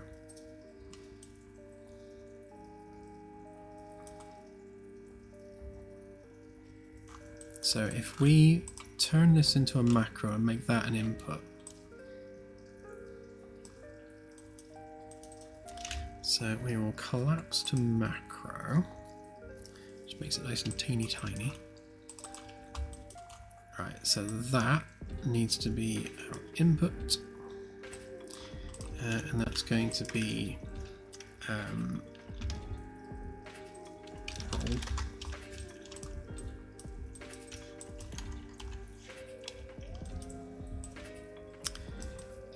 And then what we're doing is we're checking the gain state, we're grabbing that, doing that, adding those, and we are then completing that with an output.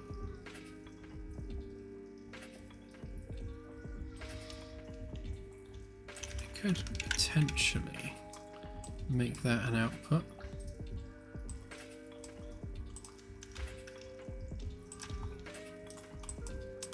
Just see whether that's relevant or not.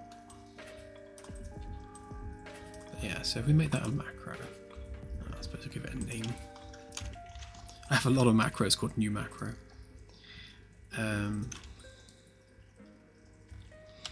Find valid POIs.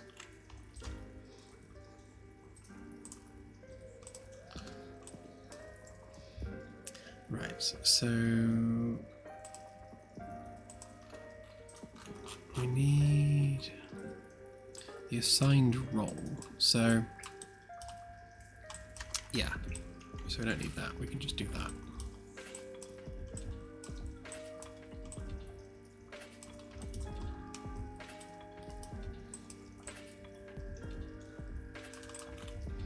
So that simplifies this. So we we take our assigned role, we do the game state stuff, it spits out an array, we randomize that array, and that's where we're off to for our pathing. And then we need to do the same thing over here, but for the bathroom. So where's our macro? So for this one, rather than giving it a variable as an input, we're just going to set it to bathroom. So the first thing we need to do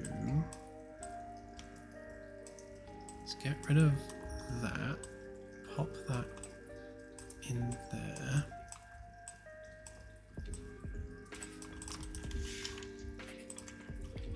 Make that generic.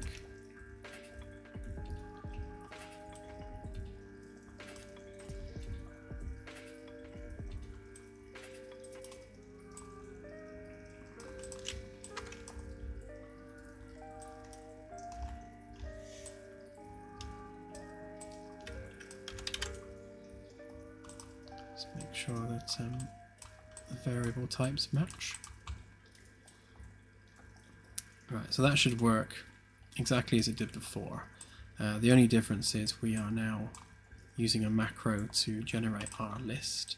And importantly, one of the things we have to do here is make sure that we zero out this every time we do this. So if we clear the array, because we don't know whether or not they're going to be going to the bathroom or whether or not they're going to a role location. So just make sure we clear that before we do any work. Free roam is free roam anyway, it doesn't matter. That's for the repair stuff, which we're not using right now. So when the NPCs come and repair lights and things, this is the array that they get dropped into. But right now we're not populating any of that, so the NPCs are not fixing things. Right, so I think that's every piece of the puzzle aligned, other than the fact we probably now need to reassign roles on here. Yes, so the assigned role, you are waiting. You are serving at the bar. You are working in the kitchen. And you are doing maintenance.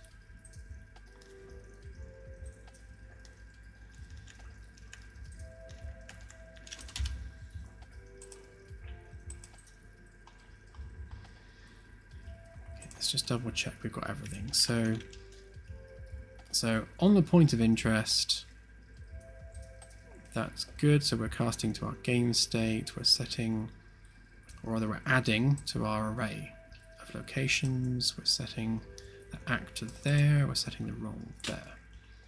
Great. On the character, we're now using a macro to generate our list of POIs. We're doing the bathroom ones there.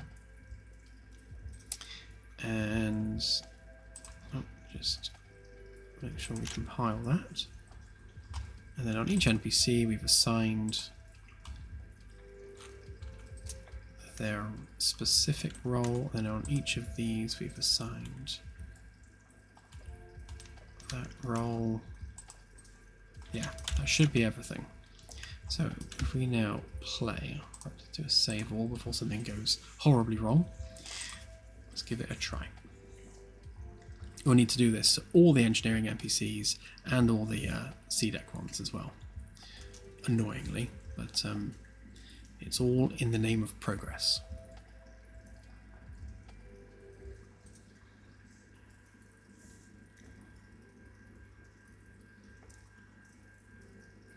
And yeah, you're right actually, Velvet. They do that for the bathrooms. On Friday's stream, we were kind of wrangling them going to the wrong bathroom, but they now go to the correct one, so that's good. And that's based on distance.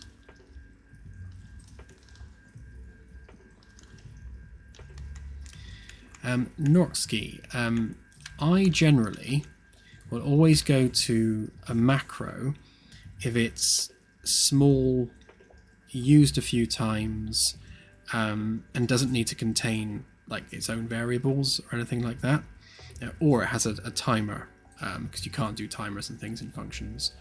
I will use a function instead if it's more complex, it requires variables, and it's basically just more, it's doing more, or it needs to be accessible from outside of that class, because whilst macros are restricted to the class that they're in, functions can be used outside of that class. So depends on need, really. General rule of thumb, if it's something tiny and simple, I'll use a macro.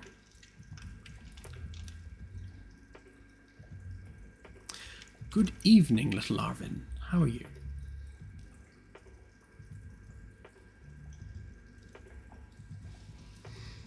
Yeah, I think we'll where are you going and why are you going there?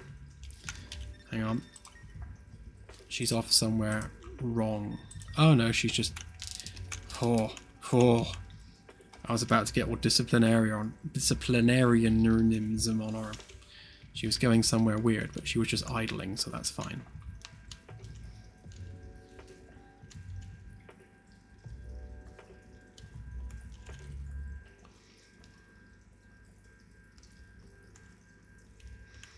Okay.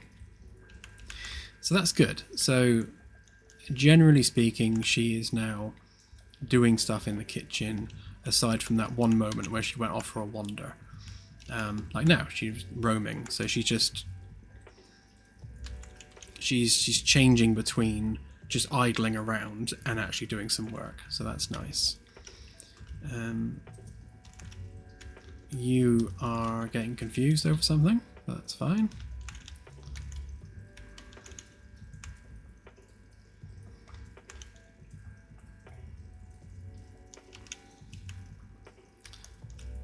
She has a problem. Where are you trying to get to? she's just given up and she's like, oh, I'm just going to look out the window.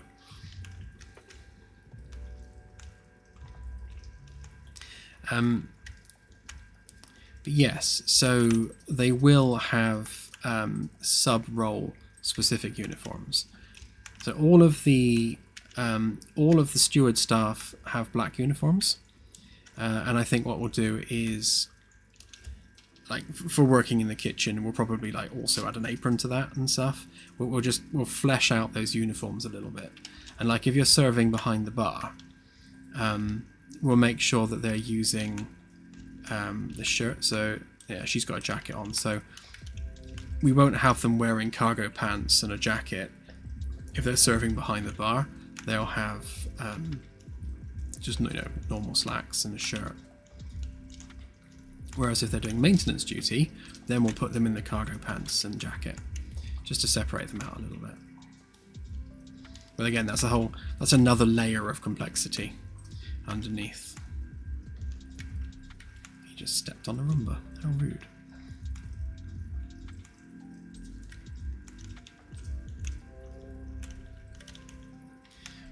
Okay, so he should not come back to this location for at least 5 minutes. I'm not going to stand here and watch, but I'm just going to trust that it works.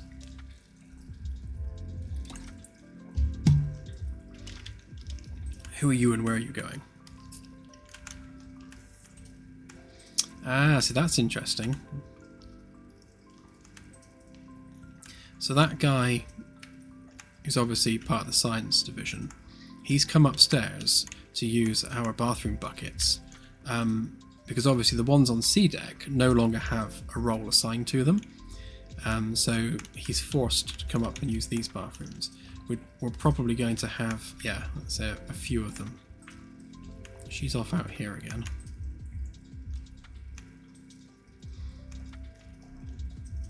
Where's she going?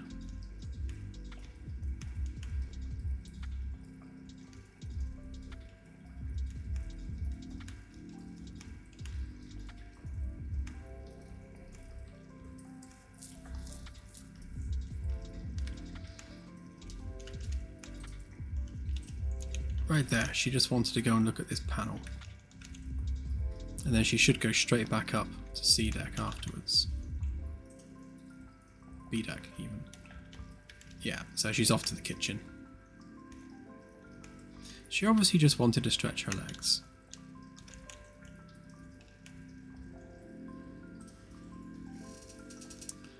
Great, okay, so...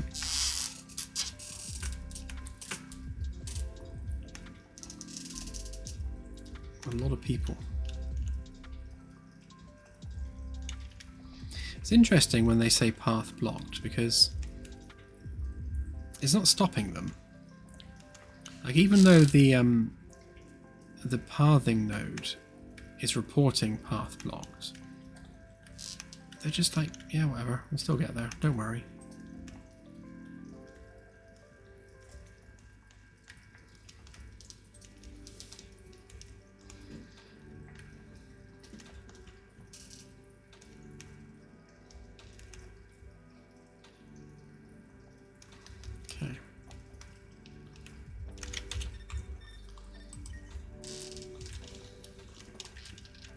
So I would say then that all of that seems to be working swimmingly. I've lost the lounge, where is it? There it is. Yeah, so she's basically behind the bar unless she's roaming about. She's waiting unless she's roaming about. She's cooking unless she's roaming about. And this guy is doing maintenance rather than or roaming about. So that's B deck done. I mean, yeah, just to flesh it out, we can add more POIs, like, cleaning the pool balls or something. But yeah, for now, I'd say that's that one done. So if we turn off some of these upper decks then, so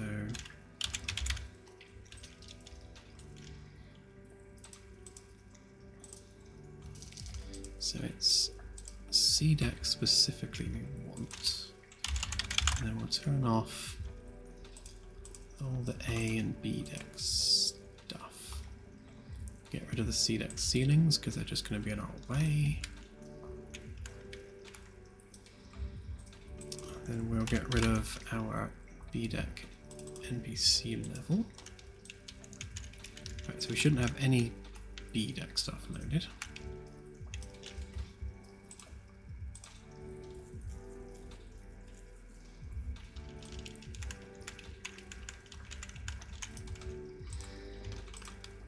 Right, so like with B deck, so we've got those set, so make sure we set that to bathroom. We're not using this yet, but I might as well set it for the sake of it. They're spending 30 seconds doing the bathroom stuff. We don't need a service reset time. Right, so the next thing we need to do then is we need to specifically assign roles to these which are lab specific.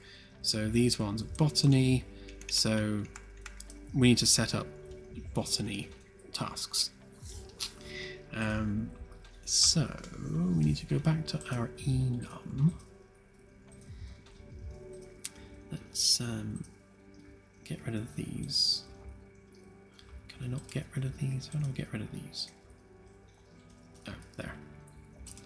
Get rid of that. That.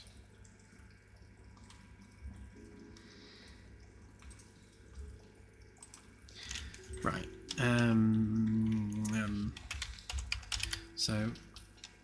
So we'll do, again, we'll kind of prefix them all with their department. So we've got science, botany, and we may as well just go round the ring as we go. Start from the aft. Actually, we'll start from here. So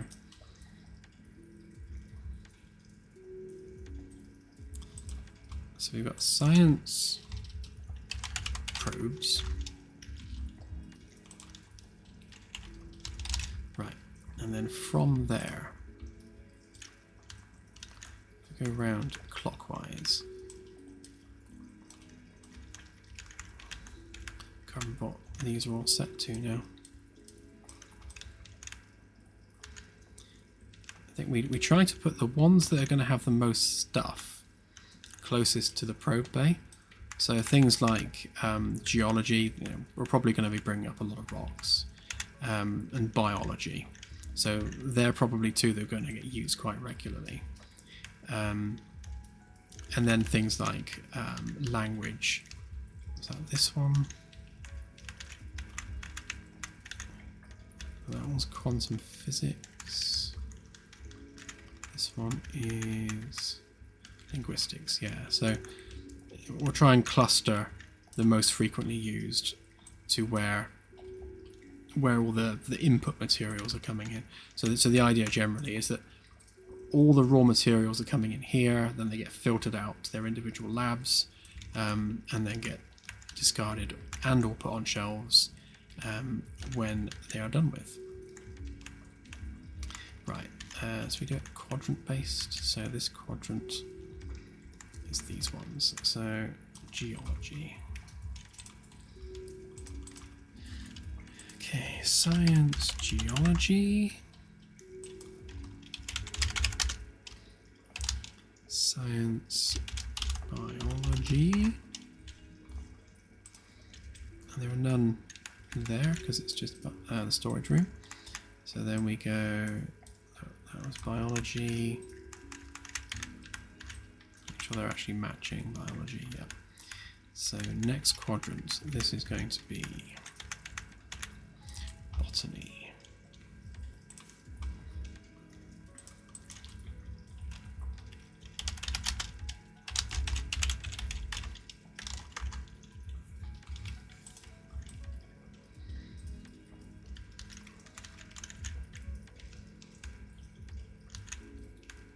And linguistics. There's going to be a bunch of these. So that one's linguistics, and then on this side we've got nothing. Ooh, an unknown lab. And there as well. Oh, okay.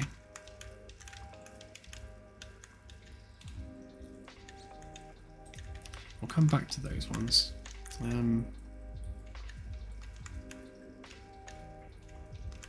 We were struggling to think of exactly which labs we need, because there's probably more rooms than we actually need. So some of these we might, or like something like this one, we might make into like the science office. So we'll have like a little break room or something, and we need somewhere for the jobs board, so that might be one of these ones. We'll have our big screen where scientists pick up their tasks for the day and that sort of thing. Right, next one along, chemistry.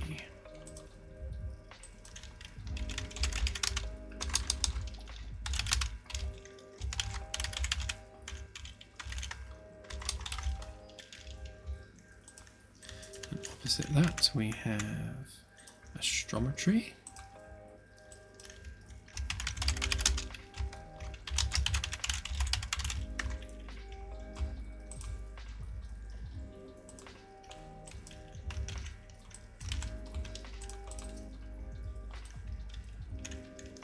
That's a big old double one because it's going to be the holo display. That's another unknown lab. Another unknown lab. Another unknown one.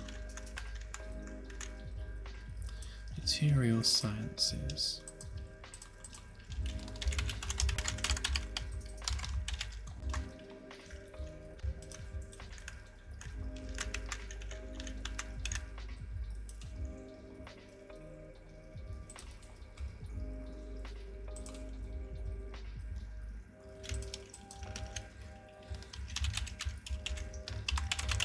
Physics. I suppose I might as well give it the whole word, as we've got enough space for it. Material science, quantum physics. Back to geology. Okay, so the one that we're definitely missing, which is ironic because Claire added these labels, and it's her lab, which is the oceanography lab. We never decided which one it was going to go into. I figured it should be near biology somewhere. It seemed a bit weird being near the astrometry. Right, let's have a look at what we've got here. So we've got, right, it's a biology, botany, right, and that one's blank. Right, and the other side we've got, so geology, material sciences, kind of matches geology, that makes sense, and blank. And at the front of the ship we've got chemistry and a spare one. So I suppose then, yeah, that one I guess. So next to botany. Yep, that works. Botany can have all the fish plants in it. Yeah. Yeah, because we go... go biology... Where's the probe room and shuttle bay? probe room's there. So... Okay, living creatures need to come straight in. That's true, we can't be dragging living creatures too far, but it would be that one. So geology, biology, botany, oceanography. Yeah. Can we move them around later date? Could do. We could always put maybe move geology over one, move botany over one, and make that oceanography. But I don't think it matters too much, does it? I mean, they're all on. I was going to say they're not that far apart. No, and again, the long-term plan with this is this corridor ring that goes around here. I'm going to widen it and make the entrance of each lab a bit more lab focused. So like the oceanography lab entrance will be more like, you know, oceanography and have like a proper label on it, and each lab will be obvious what it's used for, and that will be like a feature corridor. So that's like the science ring where all that will be happening.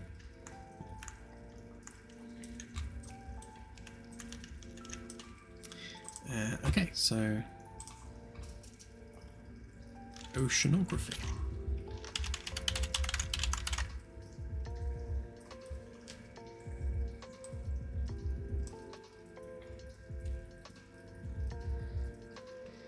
Let's put material science up with geology, and then oceanography can go with botany. Might swap those two round, so the biology lab is next to the oceanography lab. Kind of keep the living stuff together. And then, yeah, chemistry, astrophysics, and astrometry can all go together. Quantum physics, rather. Oh yeah, astrophysics. That's one we're missing. We had 2 spare, didn't we? We do have 2 spare, yeah.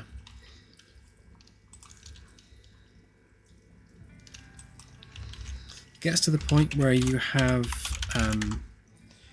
like a bit of bleed between the rooms, because like, you know, astrophysics and astrometry, there's some blend between the two, and astronomy as well. But we will do more of a deep dive on each of these labs and how they fit within the game world. Again, the whole point of them even existing in the first place is that we're taking a physical sample from a location, and then that sample has to provide different science in different science disciplines for various purposes. So, you know, if it's a living creature, you're going to be interested in the the biology side of it. So that's a fairly simple one. But if it's something like a new mineral that improves performance of the FTL drive, then it's going to have, say, like 80% geology, and then maybe like 40% quantum physics, because it has like properties to it that are relevant to the quantum physics lab. So in order to fully unlock whatever thing that material is going to give you as a benefit, you'll need to run that thing through multiple labs to fully unlock, you know, all the science potential within that item. And yeah, and if you're going to be researching a new material for for the FTL ring, for example. So if you're making brand new FTL coils for the ring, so you're going to be replacing the old ones with these new ones, because this new mineral is better and more efficient and makes the drive go quicker and all that stuff, then we'll probably have you have to harvest, you know, a number of samples of this material so that you can conduct multiple experiments across multiple samples to fully unlock being able to then, you know, manufacture that properly aboard the ship. And again, that's the upgrade path for upgrading, you know, the engines, the weapons, etc., etc., etc. It does all tie together, but yeah, we do need to deep dive on which ones are definitely relevant to us. So this list is not exhaustive and may change depending on our research. I think things like oceanography are, you know, they're pretty much set in stone. Linguistics definitely is. You know, biology and botany, you know, they kind of speak for themselves, really. It's more the other ones.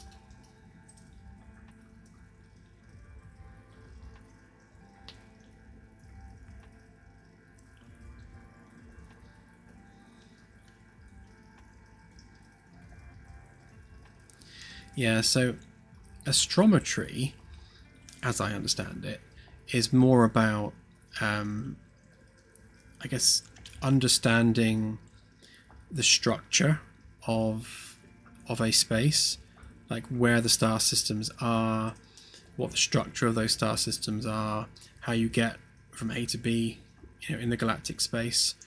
Astrometry is more about just understanding the physical structure of the location. I think astrophysics is more, how does it work? Like, how does that black hole suck stuff in? That's kind of like astrophysics. What happens inside a black hole? That's more quantum physics. And then I guess astronomy is more like observational physics. Like, I guess astronomy, it strikes me as being something that's very kind of Earth-centric, understanding the night sky and the structure of our own solar system, whereas stuff like astrometry and astrophysics kind of is like all of the solar systems. I might be wrong there, but that's my understanding of the difference. Claire's stealing my water. Oh my god.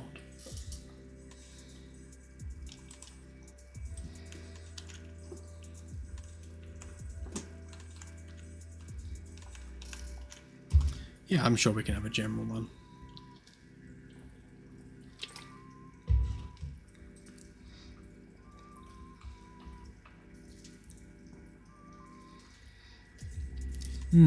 Yeah, so gameplay tags is something that I need to do more experimenting with.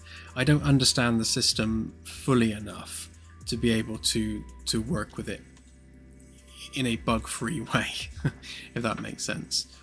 I have started using it for, well, as an example, I'm using the gameplay messaging system for things like when I'm loading the streaming levels. So in order to broadcast out global events, I was using a plugin for that, and I've kind of now discarded that plugin in favor of using the gameplay messaging system. And I think gameplay tags are associated with this, unless you're talking about like literally adding a tag on here, because I mean, we can we could just use tags for the actors, but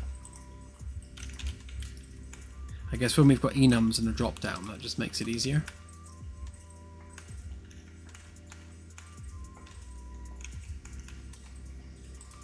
So we can just go biology.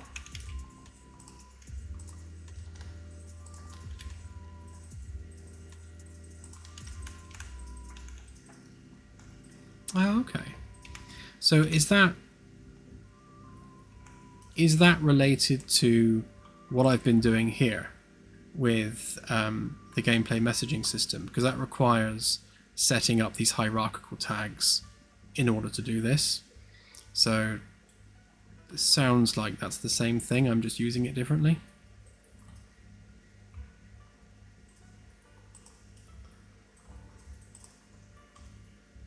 Ah, cool. Okay. Yeah, I'll dig deeper into that then, because that might end up being more efficient.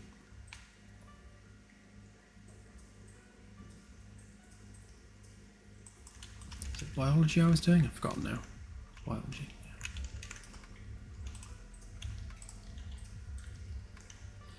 Why are they not wearing trousers?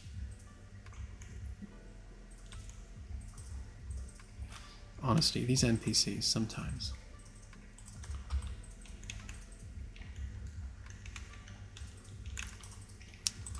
Botany.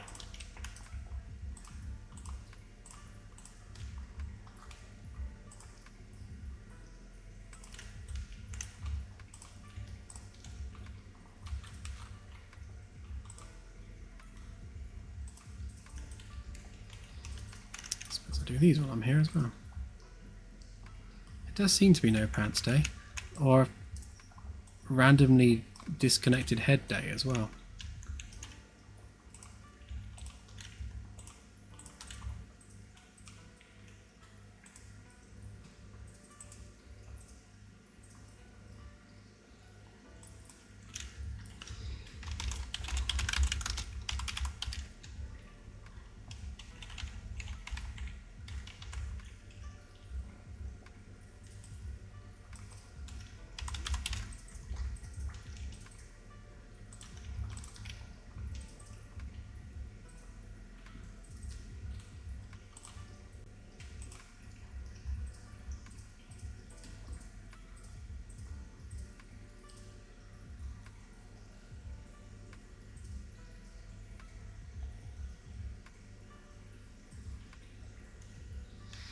It's an interesting point, Anasi, actually, as to which chair we consider the captain's chair, because as it stands right now, we don't have a predefined captain's chair.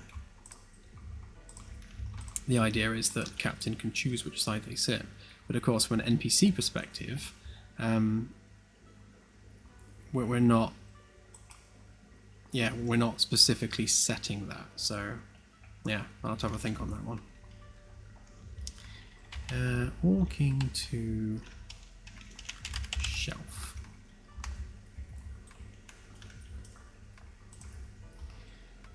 Walking to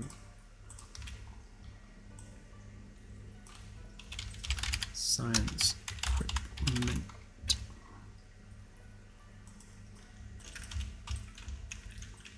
Okay.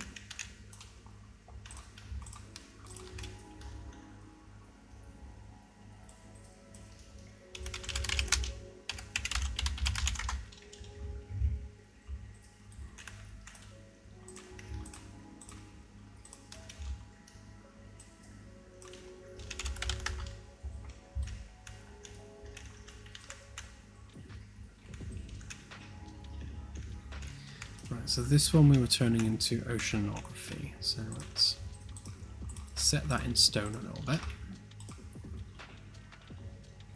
So, oceanography, walking to shelf.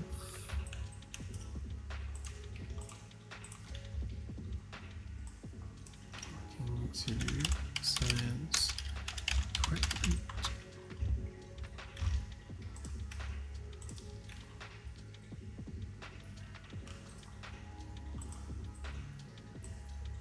No, not probes.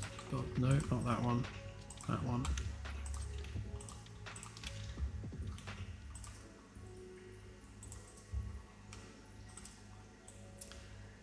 Let's rename that to lab equipment because it's not going to be quite as spammy.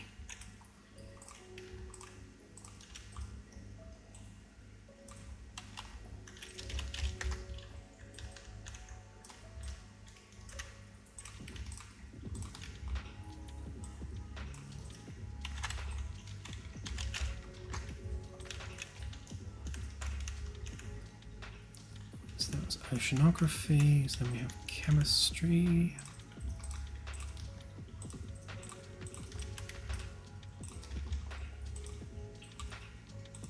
Chemistry for there. Chemistry from there.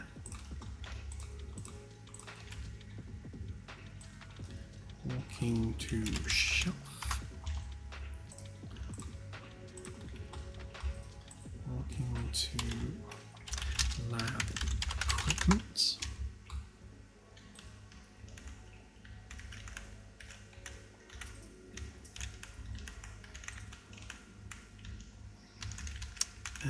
Right, so as of this moment, this is an unknown lab, so let's... Hang on, before I delete them, what was the other thing we were looking at?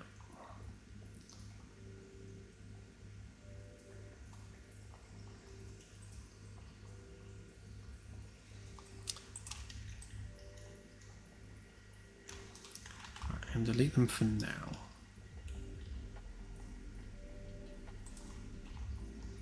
We shall repopulate them if we think of a use for that room.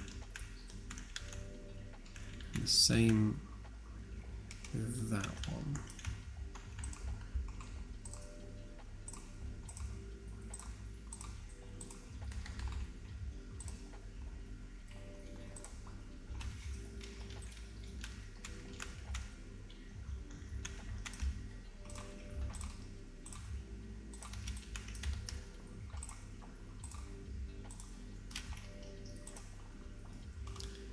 Material science.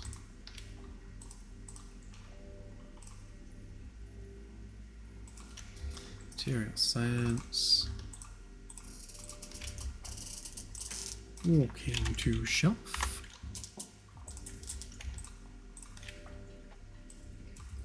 Walking to lab equipment. And that one. was geology.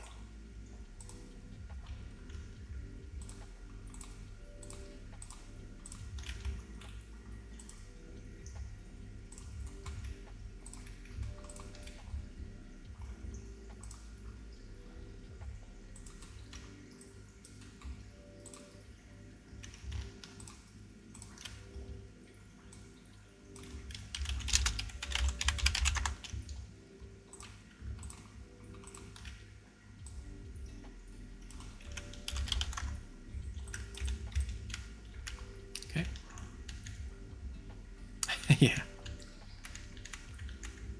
Hopefully they won't be that clumsy.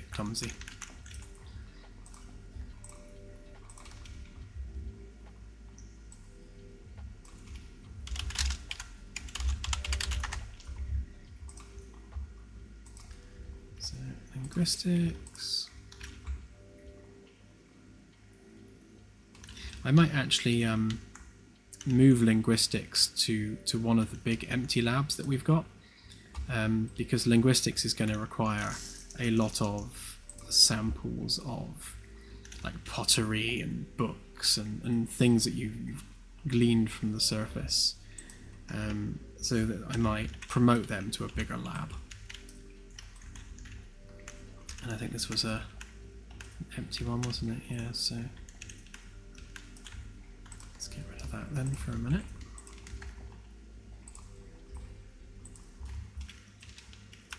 Did I do the NPCs? Yes. Okay. What's this one? Astrometry.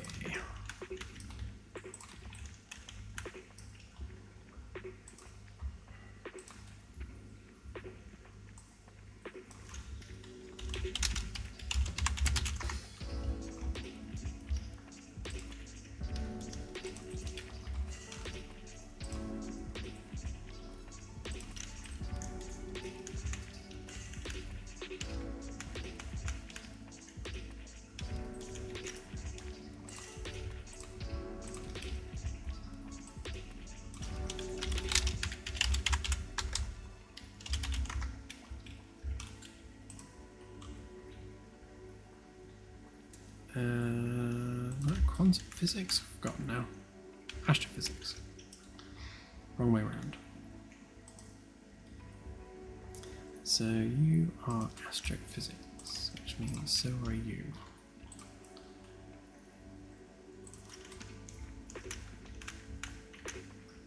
Right, and then quantum physics is next door.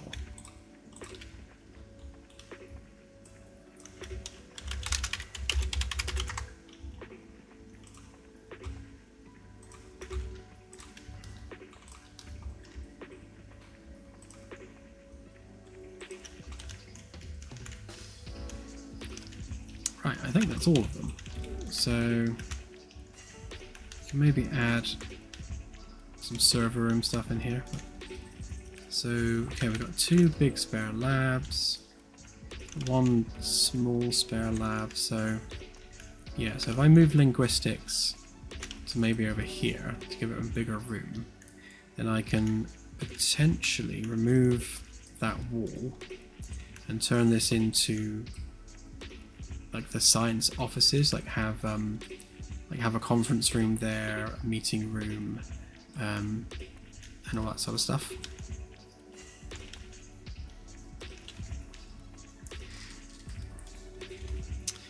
Yeah, so xenoarchaeology is definitely something that we'll be doing, but yeah, like I suppose that's not relevant to the biology lab, is it? Because you're looking at stuff which is dead, so you're looking at the fossil record, so that's not something the biologists would be interested in.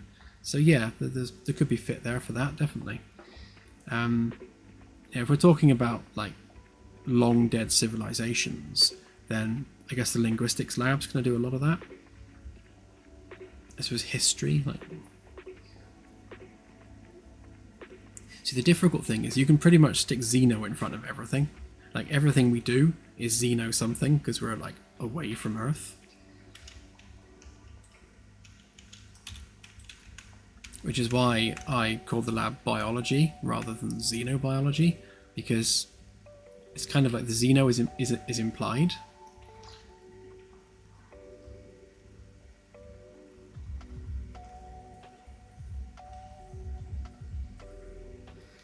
Okay, archaeology, yeah.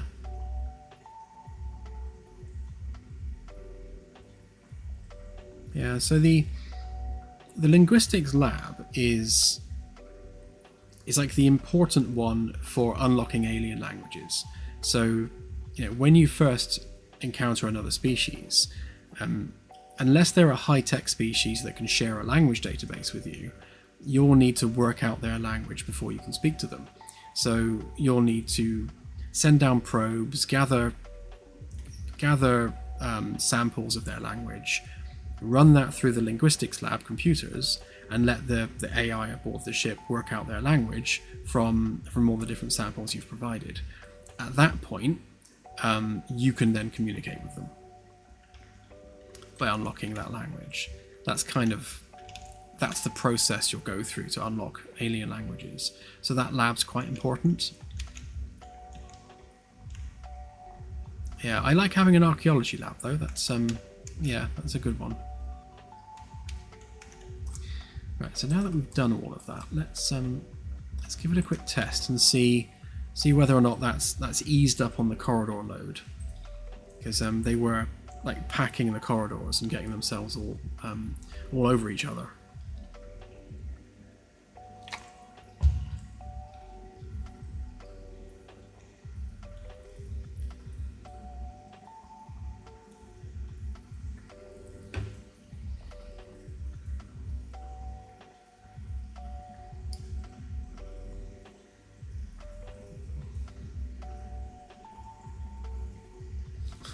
The xenomorph lab is the firing range down in the security office.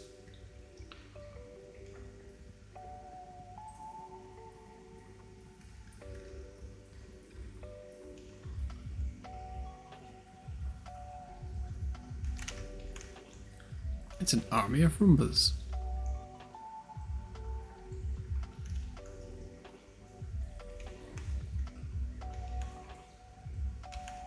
They seem to be heading somewhere with a purpose.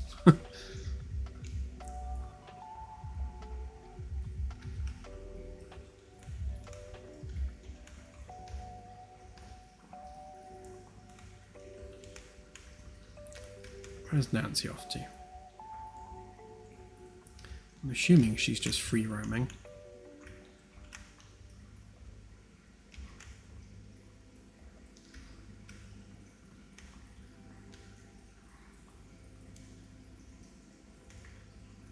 Oh, okay, no, they're doing probe stuff. Alright.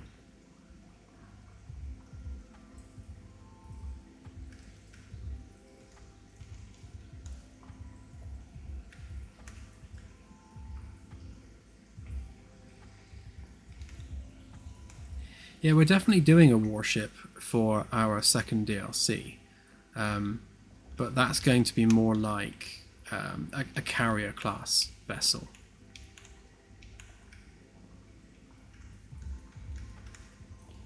I'm definitely going to make these lab shelving units part of the lab rather than having a separate door. I think they make a lot more sense that way around. Door on the lab side. Yeah, and that's my plan. Yeah, just remove that door entirely and have a lab door. So this is like a secure area for the lab.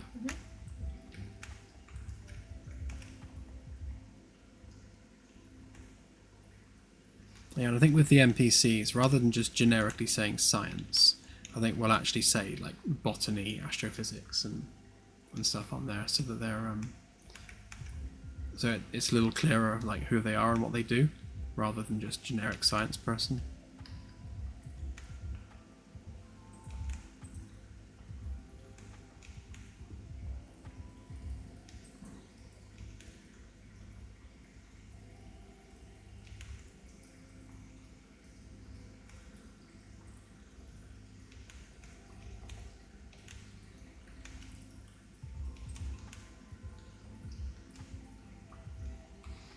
Yeah, well, we're always looking for help and advice from people that have actually, actively served aboard naval vessels and such.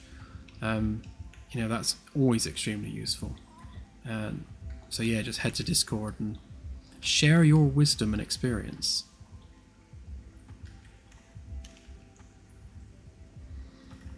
Okay, so engineering.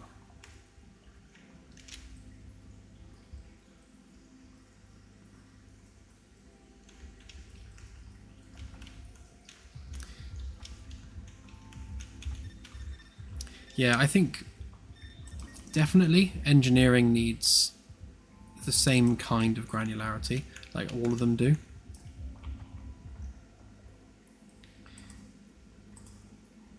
Okay, so D-Deck.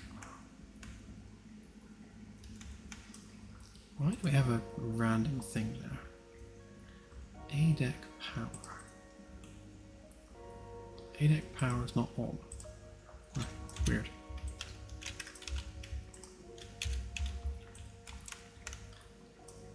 A bug.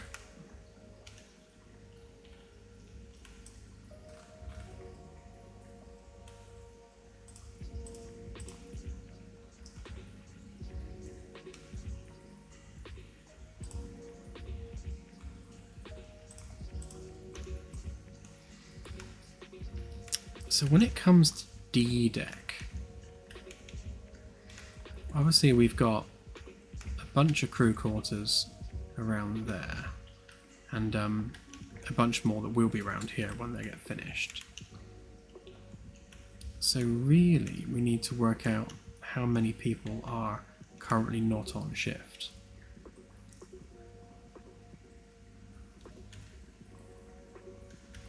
And those ones can just randomly idle about.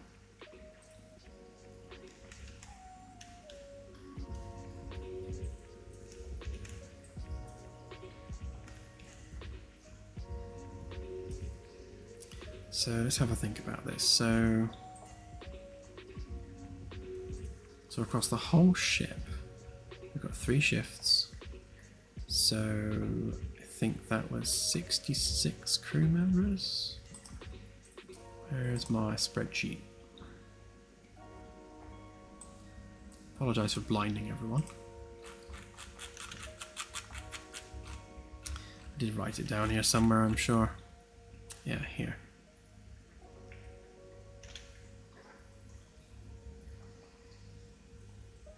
Okay, yeah, so 11 on the bridge. So D-Deck stewards is going to be at least 3 now.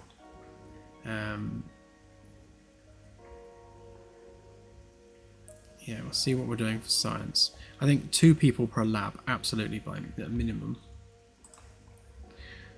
We've got a couple in the drone facility.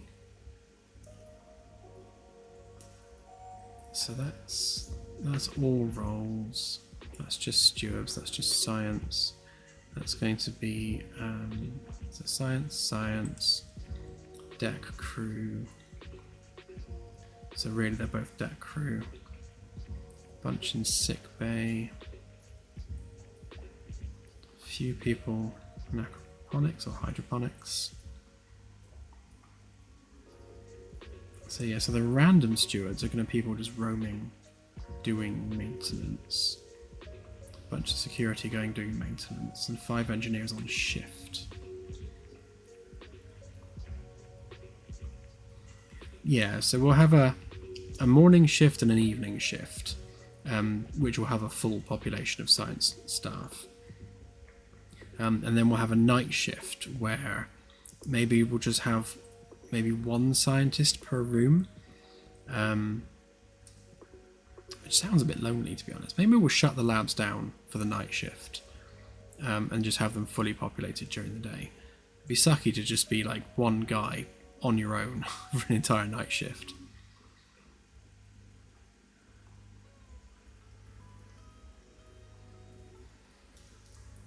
But yeah, so that's giving us 70 for a shift.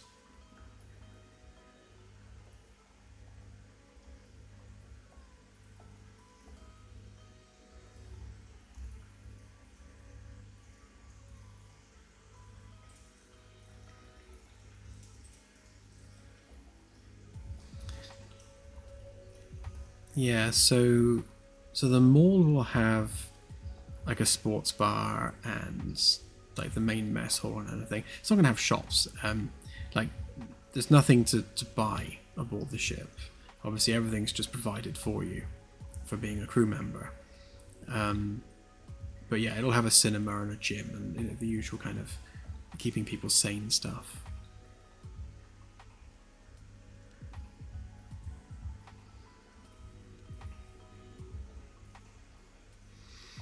So on the bridge, you'll have one science person doing the sensors, another science person doing the comms. I think environmental control is probably going to be deck crew. 2 engineers, internal security. So yeah, there'll be 3 tactical people on the bridge because you've got defense station, offense station, internal security. So that's your 3 tactical people. 2 engineers, 2 command staff, 1 deck crew for flying the ship, another deck crew for environmental control. Yeah, and that brings you up to 11.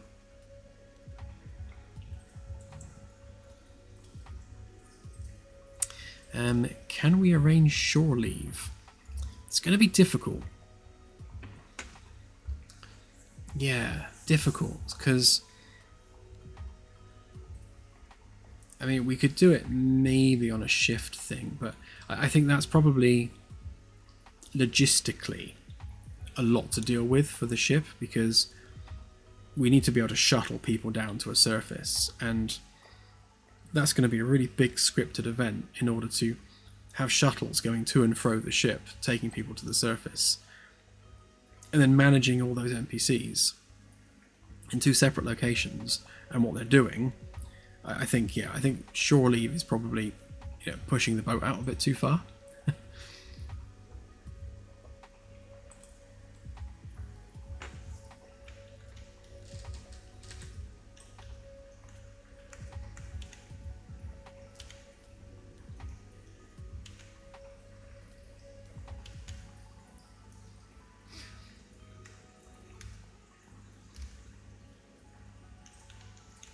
So I suppose, thinking about it, we need, if we say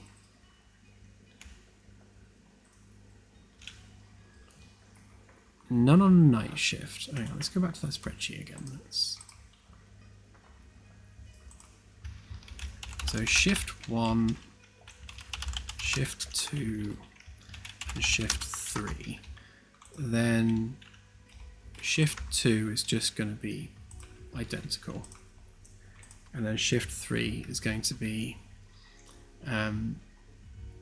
maybe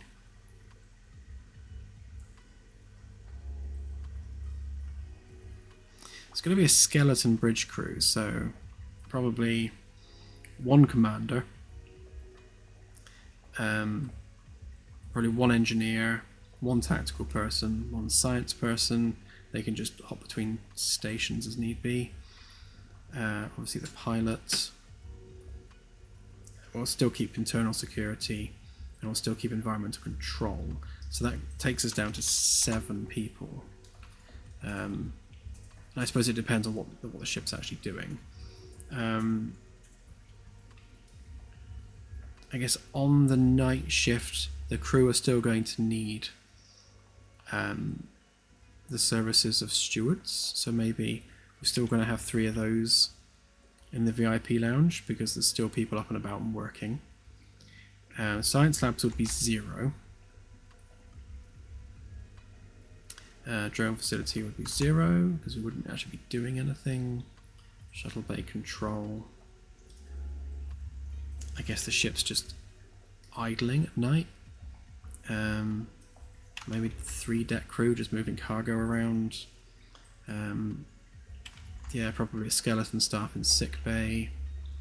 Probably wouldn't need anyone in hydroponics. Maybe about 3 people dotted about with stewards. Yeah, maybe reduce the security staff and reduce the engineering staff. So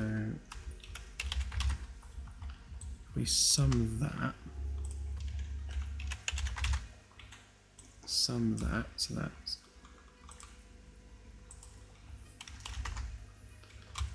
and then that.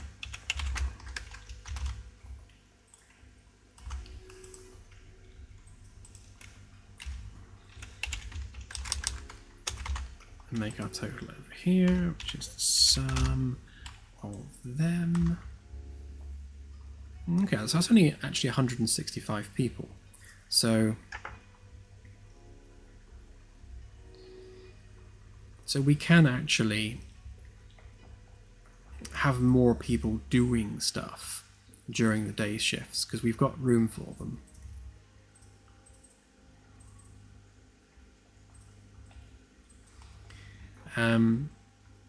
Yeah, so that's B-deck stewards. So one in the kitchen, one behind the bar, one serving. And that would be 24/7 because we've got people on the bridge 24/7.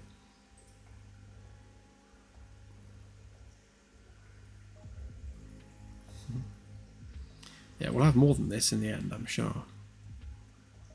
Yeah, but if we're shutting down science labs overnight, I guess we can just have like overnight samples being analysed and that sort of thing. And we're not sending down probes overnight. We're not doing any shuttle operations overnight. The deck crew are kind of also the people that move the cargo around. So we'll have a few of them dotted around.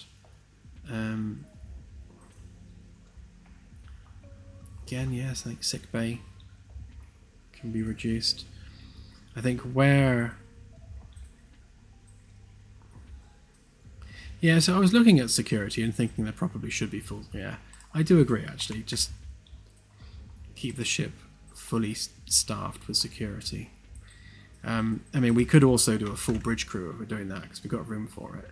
I mean, we're still like 19 crew members available. No, 39 crew members available.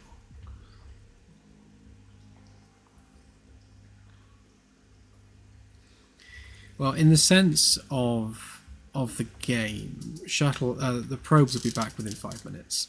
We don't want the probe turnaround to be too long. So yeah, like a couple of minutes down to the planet and a couple of minutes back at most, because you're going to be sending probes quite frequently, and we don't want that to be just a right, wait for the probe. You know, it's going to have to be reasonably quick.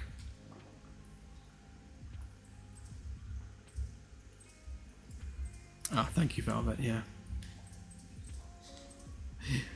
I never claimed to be good at mental maths.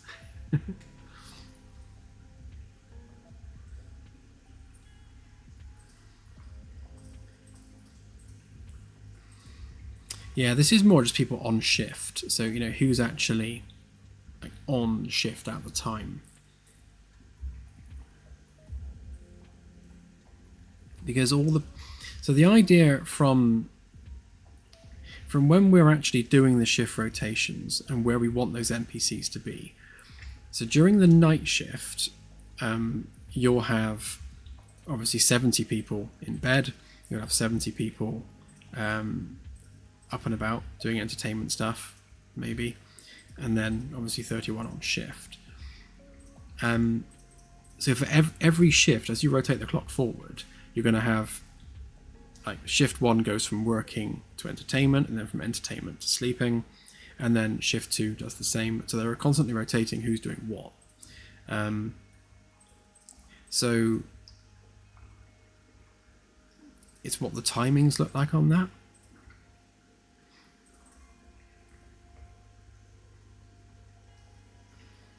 Yeah, I think things like the gym are basically just open access, come and use the gym. I don't think we need like actual personal trainers or anything in there. You know, I guess things like the cinema will probably have that like automated. There's a lot of stuff that the ship's computer can do. In fact, yeah, if we're being realistic about it, the ship's computer can probably do everything. We don't even need a crew, but for the sake of having a game, we'll have the ship's computer do things that are remote compatible tasks. So like choosing which film to put on, making sure it starts on time, that sort of thing.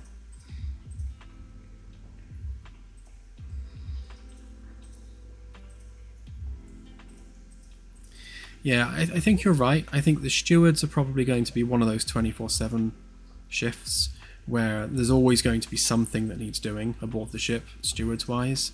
Yeah, like whilst half the crew are sleeping, the stewards are going to be up doing stuff.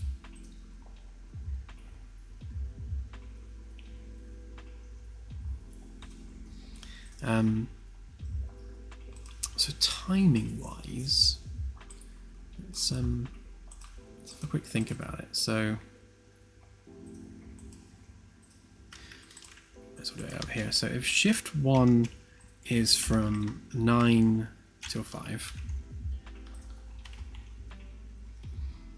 and then shift 2 would be, what's that, 5, 6, 7, 8, 9, 10, 11, 12, 13, so 1 a.m. at midnight, would it be? No, 1 a.m.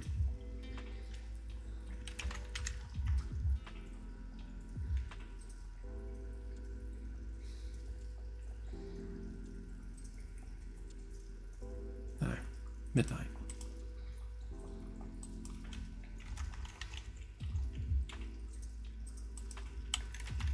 Let's do this properly so I don't get confused.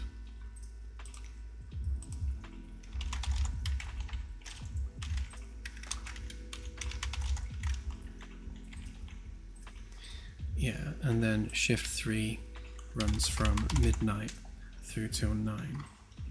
Actually, we should 8, shouldn't it? 8-hour shift. Yeah. It's alright the first time it was. Yeah, sorry. Yeah, so 1 till 9.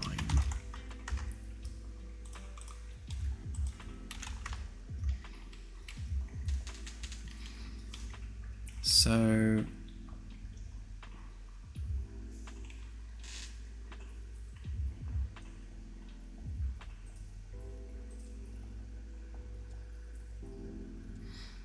you reckon start to now? I suppose. Yeah.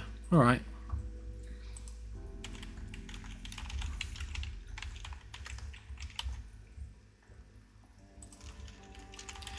That does bookend more nicely, doesn't it?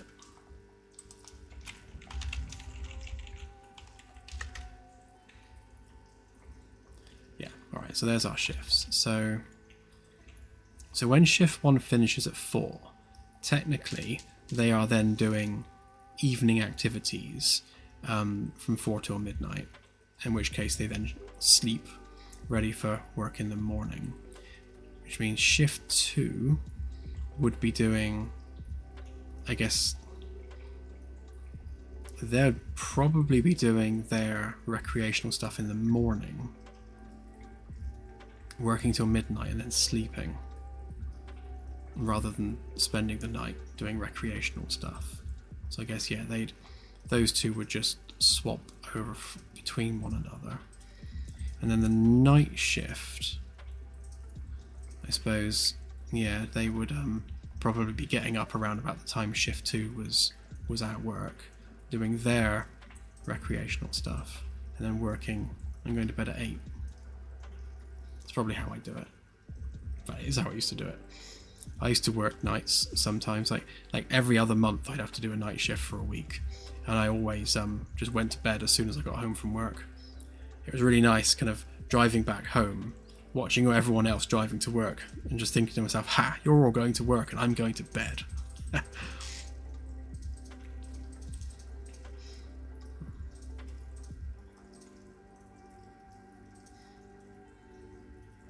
Yeah, I definitely prefer working nights. In fact, I do. I do work nights. That's why I'm kind of on US time, even though I'm in the UK.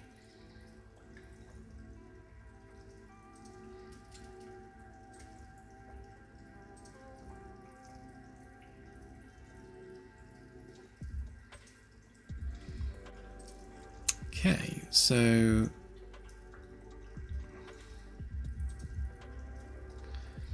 just trying to get a handle on how many people are going to be performing certain things at certain times. So shift 1 work, shift 1 entertainment, shift 1 sleep. We'll keep this really generic. So we know that they're working from 0800 to 4, which means they're going to be entertaining themselves from 4 till midnight, give or take, and they'll be sleeping from midnight until 0800 when they go to work. Typed that wrong completely. So shift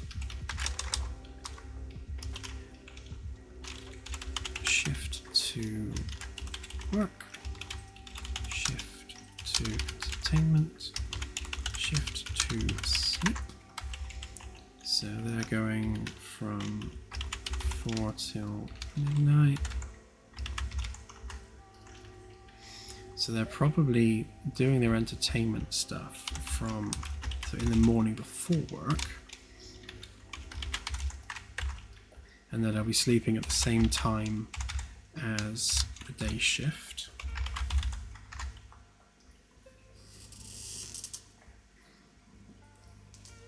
Yeah, so during the night shift, you're only going to have like 31 people doing stuff aboard the ship. The main 2 shifts are going to be asleep. So shift 3 work, shift 3 entertainment, shift 3 sleeps. So they're working from midnight to 0800. Then their entertainment. So they're probably going to sleep. So they're going to be doing their entertainment stuff at the same time as shift 1, which would be from 4 till midnight when they actually start work. I don't know why I put 18 under there. Yeah, and then they'll be sleeping when they finish their shift, so they'll be sleeping from 8 till 4. I think that makes sense. Which means you've got, during the morning, you're only going to have shift 2 doing entertainment stuff. And in the afternoon, you're going to have shift 1 and shift 3 doing entertainment stuff.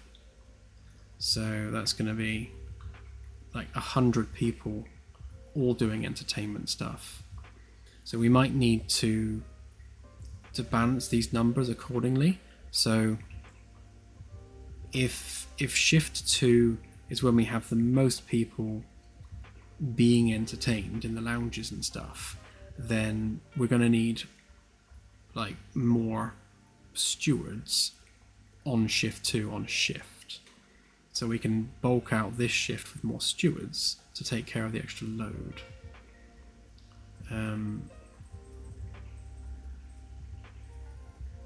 Yeah, then both shift 1 and 2 are sleeping at the same time. Yeah, I think that works.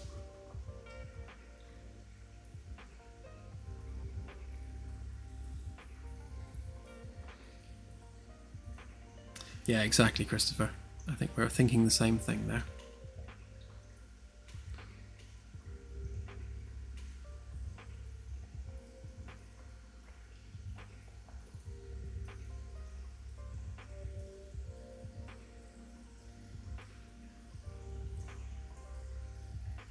Yeah, I quite enjoyed working nights because I worked in a call center at the time, dealing with corporate broadband issues, and obviously because our customers were all corporate customers, like hardly any of them were around at night. You know, the offices were closed, people weren't calling in, so you know, we'd have like 5 people in the office because legally we had to have at least 2, and then you know a few other people dotted around, and like the entire evening was just sat there doing nothing with the phone not ringing, which was nice. It was like almost like having a week off, a nice paid week off. So we'd just sit there and play Guitar Hero and stuff like that.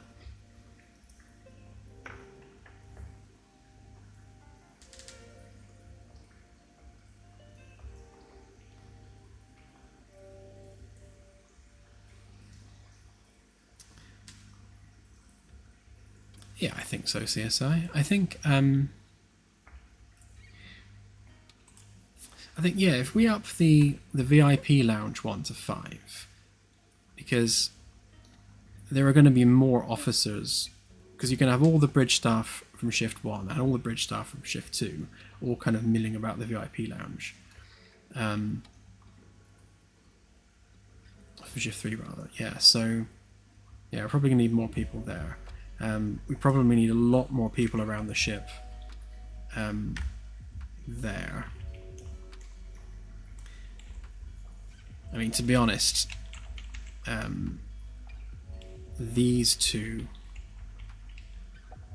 both might need increasing as we add more and more stuff to the ship, because we've got things like HR and other like crew support facilities that are needed, and of course they're going to need staffing, so they'll probably bump the numbers up a bit more. I think we'll hit the 200 easily enough, but I don't think anyone's doing entertainment overnight. No, so we're not going to need any entertainment staff between the hours of midnight and 8. So we'll probably have things like the cinema, the bar, and all that shut down at midnight. Yeah. So where that's relevant now then, so we need at this precise moment at least 70 NPCs roaming the ship, and at least 70 doing entertainment.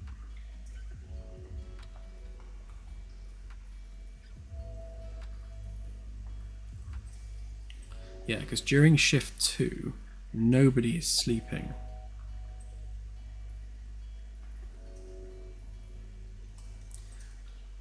Yeah, so the entire crew is up and about during shift 2 doing stuff. Okay.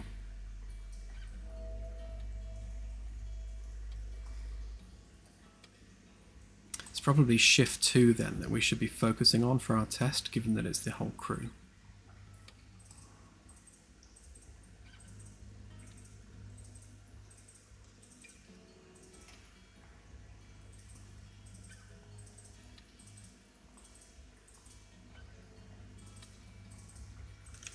Yeah, I'm happy to call it watch.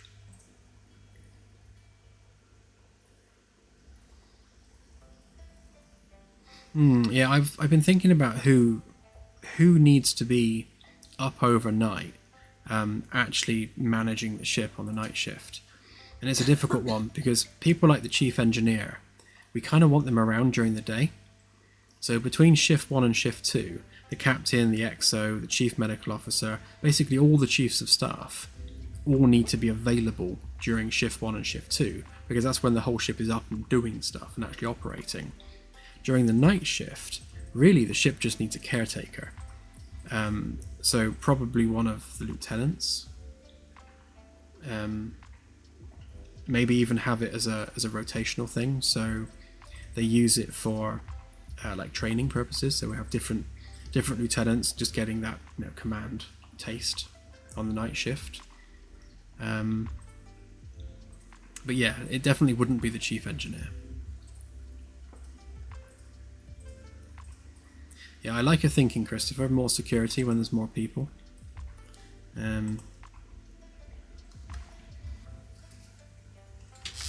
mean, we've got enough to double it, really.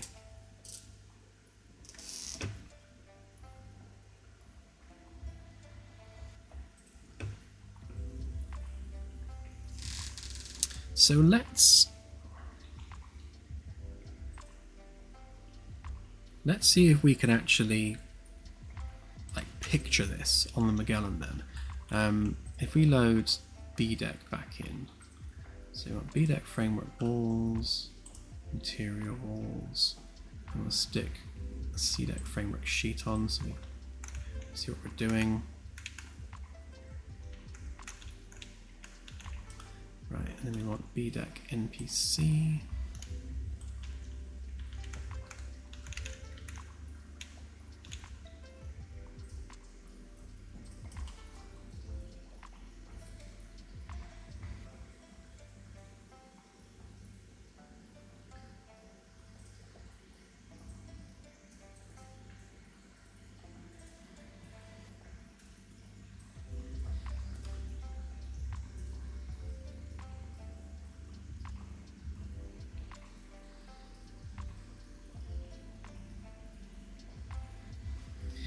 Yeah, I mean, we could adjust their sleep schedule.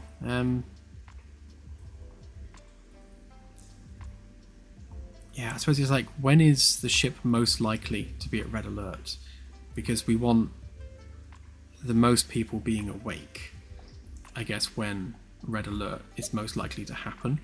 And I suppose that's probably like when the captain is about, because that's when they're going to be doing more risky operations. Yeah.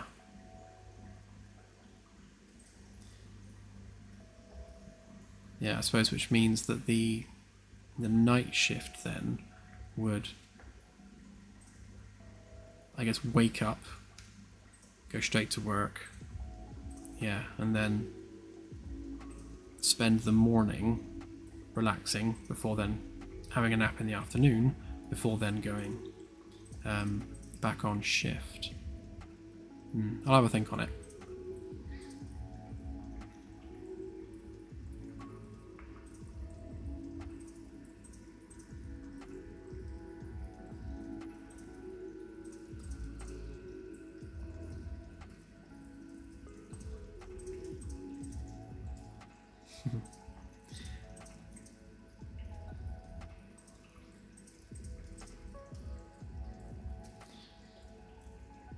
Oh, for sure. Yeah, if there's any kind of serious alert conditions, then yeah, I mean, the captain's getting up and stopping whatever he's doing and taking over, for sure.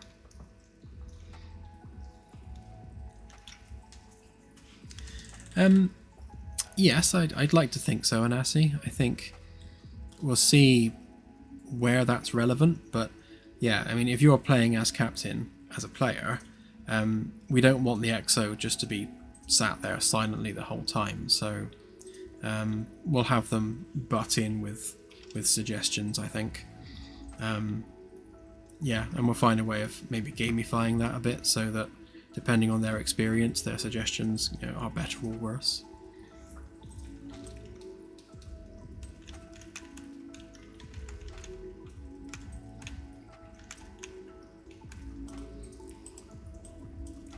So let us take the entire bridge crew and have them doing entertainment stuff. I doubt they'd all be in the VIP lounge. They'd probably be off actually, like in the cinema or in the bar, or actually doing something else. This is more for quieter times in the VIP lounge, but we'll see. So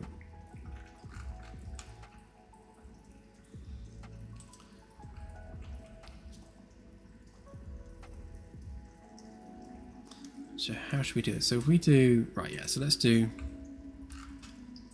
command, and then we've got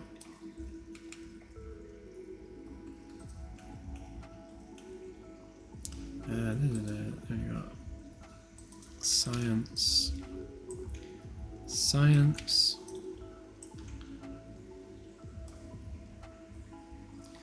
then we've got tactical,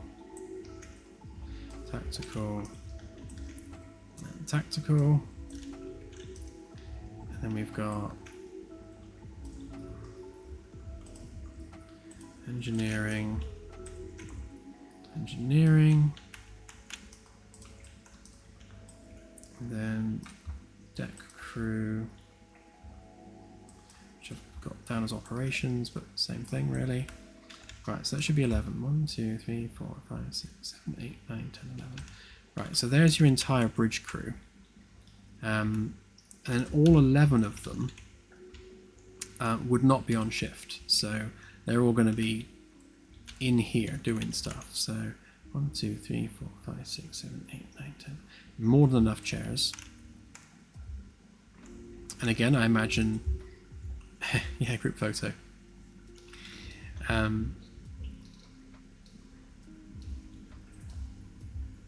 Yeah, so I think the way we'll manage the VIP lounge is generally it's for senior officers or people who are on shift on the bridge. So if your entire shift is taking place on the bridge, then if you need to go down and eat, then you do it in the VIP lounge because it's next to where you're working.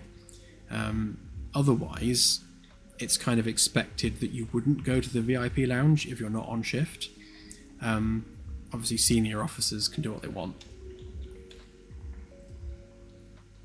Exactly, Christopher, yeah. So there's no guarantee that the entire bridge crew would just suddenly just drop into the VIP lounge. They'll just disperse and go off in their separate ways. Now,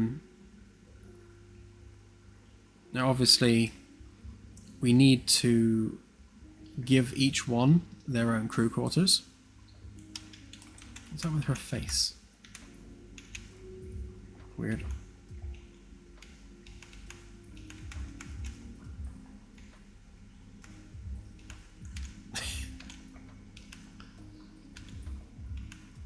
Weird. Yeah, so... so another task that we need to do is we need to give every single crew member a unique ID, which is basically, it's not so much an ID for them as a person, it's an ID for the role that they fulfill on the ship. And then a crew quarters will be assigned to that ID. So then we can marry whoever is in that role to that particular crew quarters. And obviously we'll arrange those crew quarters to be near their place of work.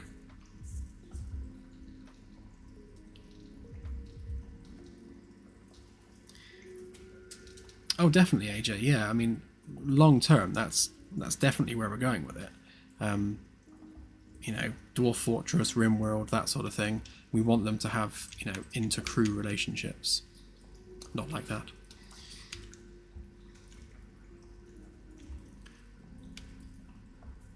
So now that we have them lot, I think we'll just literally just tell them to roam for now.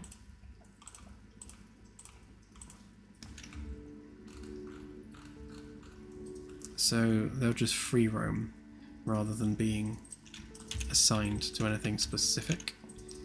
And then we'll just kind of just dot them around. Obviously they're going to, over time, they're going to disperse all over the ship.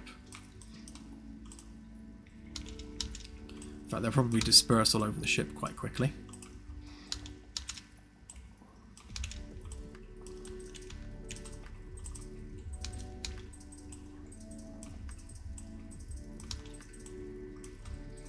Just going to move them about a bit, just so they don't all start moving at once and fall all over each other, because that is what they would be inclined to do. Oh, no, didn't want to do that.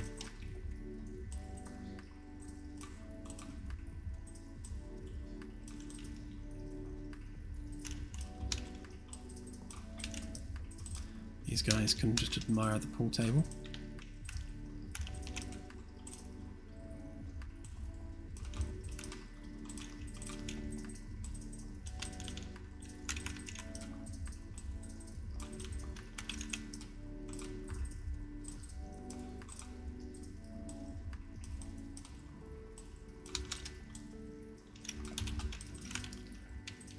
Right, so those will literally just take off and just randomly roam to simulate them being off shift. so we got our staff doing stuff there.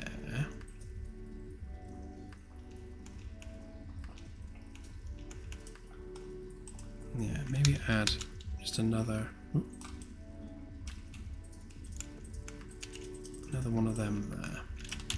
So we've got two stewards doing that.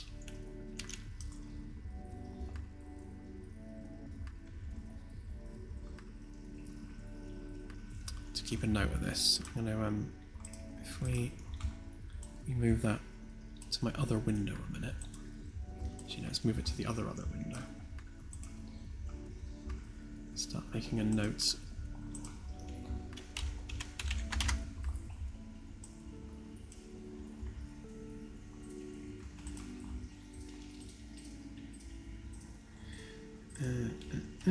Right, so on shift.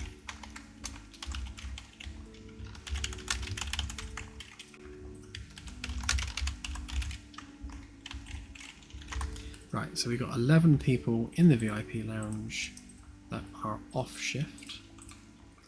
On shift in the VIP lounge we have 4. Oops. Wrong window.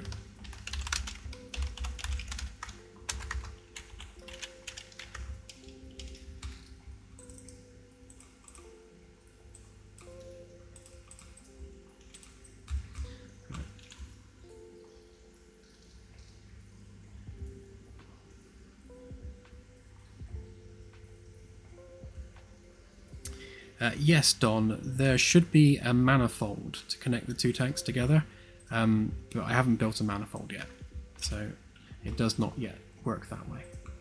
It will.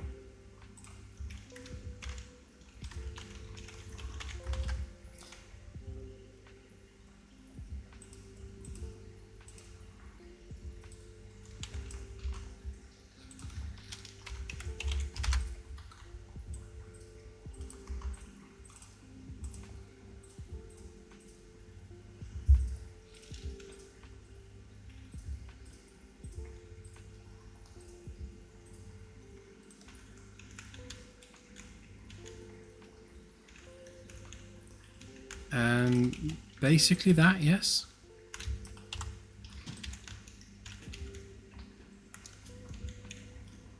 Yeah, we should know effectively what every single where every NPC is both assigned as a crew role and where they're bunking for the night.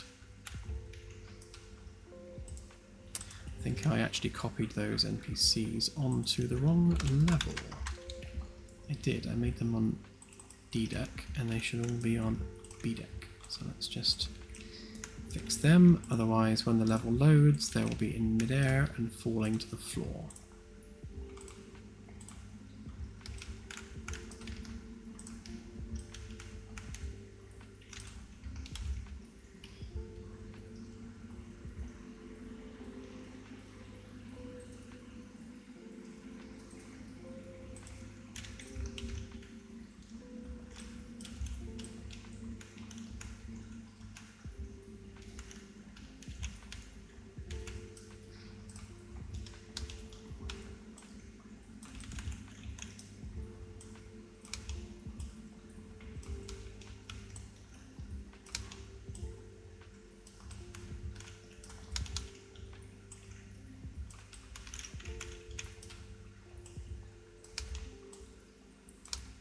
A couple more serving locations there.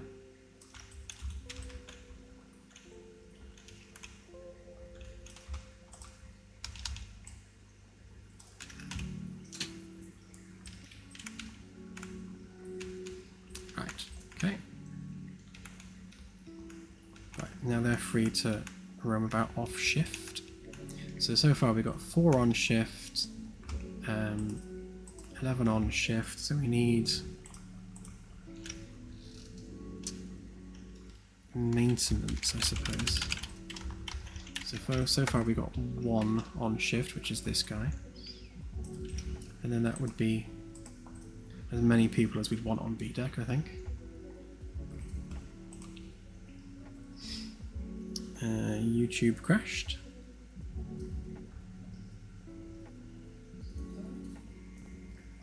Still live? Good, good.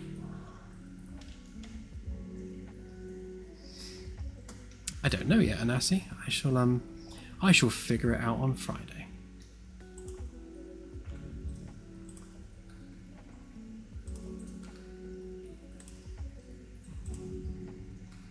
You should rename it to Figure It Out Friday. I should, shouldn't I?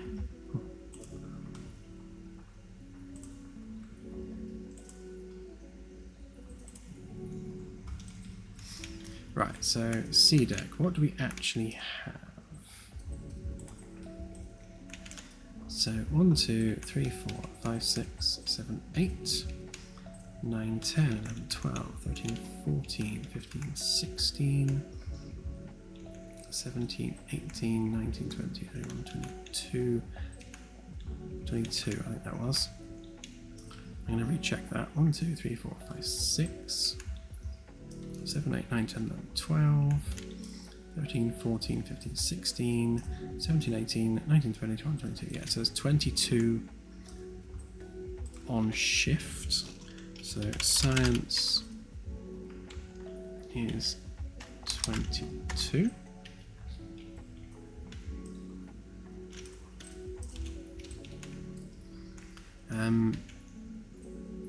Now we would have obviously 11 people on shift on the bridge, but I'm not going to add them because they're going to get in the way. You'll be trying to do stuff and you'll have NPCs just all over the place wandering about, so we'll leave them off for now.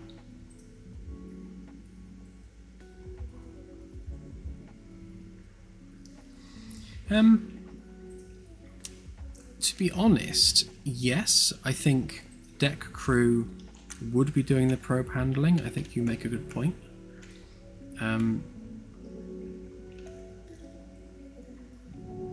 Yeah, the more I think about it, yeah, I think deck crew would be doing this, not science staff, because it's very much a configuring flight hardware and putting the right package on it and sending it out and returning it. And then the deck crew would also be the ones delivering the actual resources to the labs. So when a probe arrives, we need a shelving unit in here for things which are ready to have science performed on them. So essentially a deck crew delivery boy is going to be running around grabbing stuff and taking it to where it's needed. Might even use a robot for that, but we'll see. I probably will use robots for that. We'll have the robots running around because they can operate 24/7, just picking up stuff and moving it around the ship to where it needs to go. And those robots can be assigned to the deck crew department.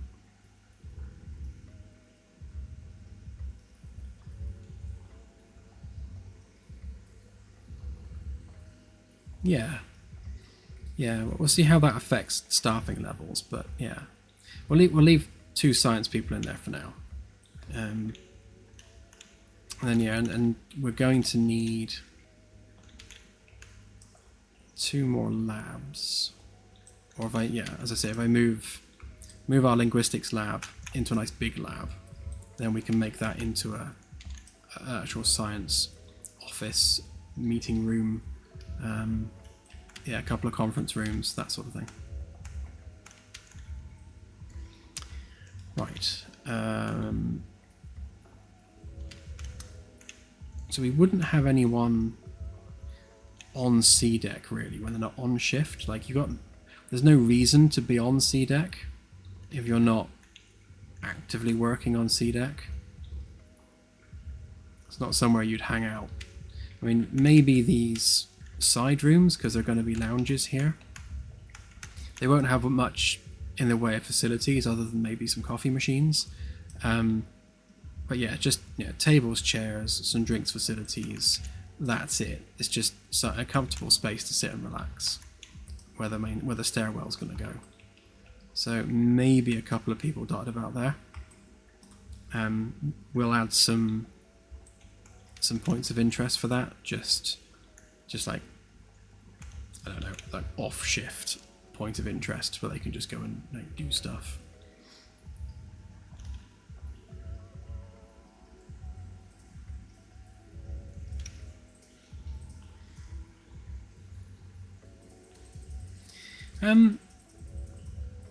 I think it's possible that we'll have things like who you have assigned to which department and what shift they're on be something that you can configure. We'll certainly have how long each shift is in minutes, something you can configure. So, we can maybe also have it change per shift. So, like the night shift could be 10 minutes long, but the day, like shifts 1 and 2, the day and the afternoon shift could both be half an hour long. So for gameplay purposes, you're not like spending half an hour with the ship essentially in sleep mode. I think from a gameplay perspective, we'll keep that flexible. If you want to roleplay it and have like literally a full shift, then certainly we'll make that possible.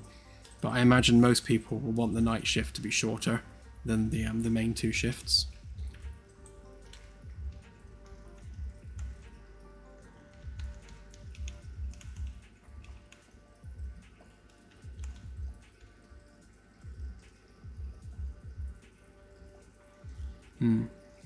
Yeah, well, we're going to have crew reassignment capability because as the ship's out there exploring and getting into fights and taking damage, it's expected that you're going to lose crew members. So, as a crew member is lost, you're going to need to backfill that position from somewhere else. So it might be that you might be down to like 1 scientist per lab in the end, because you're slowly whittling the crew down. So, yeah, and the idea behind that is at some point you need to decide when you're going to cut your losses and return back home to Earth to essentially hand in the mission, get your score, and go out on a new mission of exploration with a backfilled, fresh crew.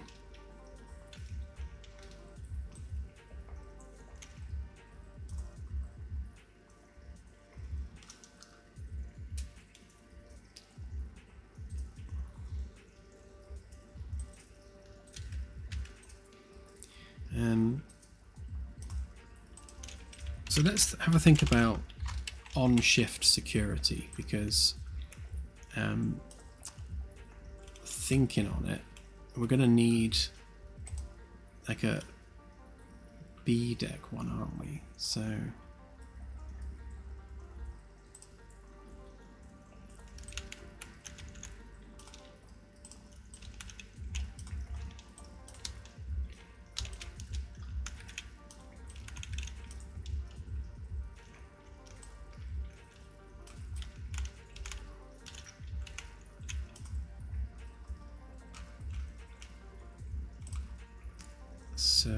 tactical. So we're going to have a person on B deck staffing that. So that can be 1 person on shift for security. How many have we got so far?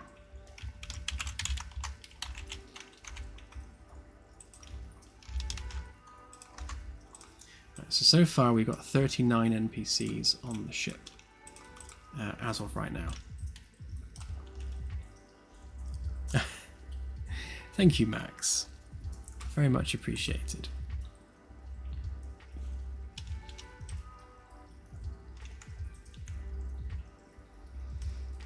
Yeah, any game that involves physics is stuff that we're keen to add, because physics games work just as well in first person as they do in VR. So if you can like pick up a, what is it, cornhole? It's not something we play in the UK, I don't think. But if you can like pick up a cornhole bag and chuck it in VR, then you can do that just as easily like in first person. Yeah, and like darts and stuff. So those are both things that translate nicely between the 2 formats. So things like shooting some basketball hoops. We want to include things that we can do both. So we don't want to include anything that's going to be like easy in VR but really awkward in first person. or vice versa. Yeah, bowling, that sort of stuff. In fact, we've got 3 bowling alleys, so that's good.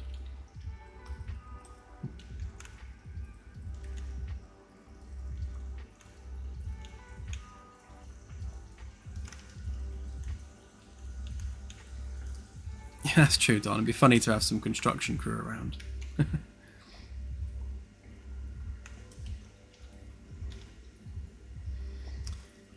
So, C deck, NPC. Why don't we just have a security person on C deck as well, just roaming about? I mean, I imagine the security staff would be roaming the whole ship. They'd just be, just doing rounds.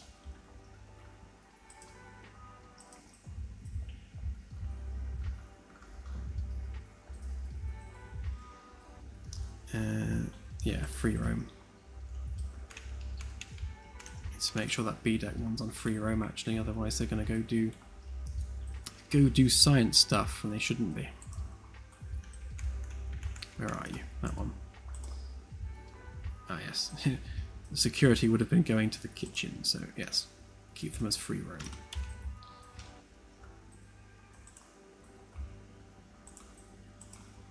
Right, so that's another security person. That takes us up to 40 on shift right now. Let's go do engineering a minute,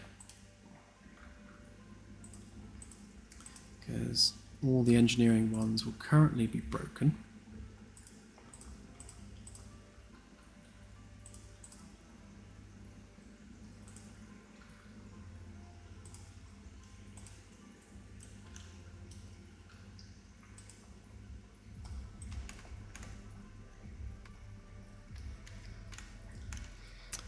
Okay, so engineer.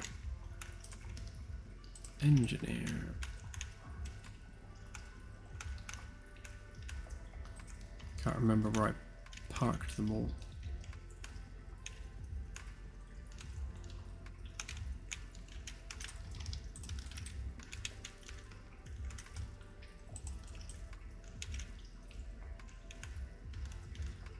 Is that it? Was it just 4?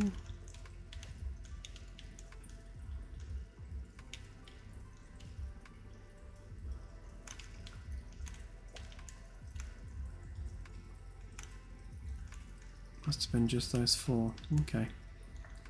I'll have one more. Okay, so you're an engineer, and we'll stick you in engineering, which we no longer have because we deleted it.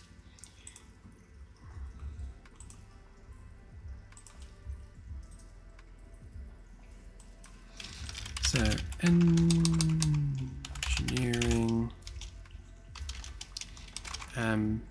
Yeah, I'm just going to do generic engineering for now, because we're almost out of time on the stream, and we want to get them restored to functionality so that we can put a build out. So they're all assigned to engineering. We'll have an additional engineer there, so we'll have 5 engineers on shift.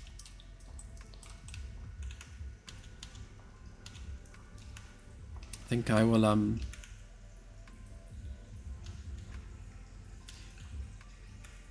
for these test NPCs, what on earth? Why is his tongue over there? Why does it have a hole in it?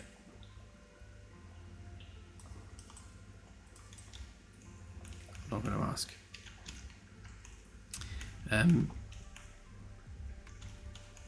Yeah, so I'll assign actual roles to these guys.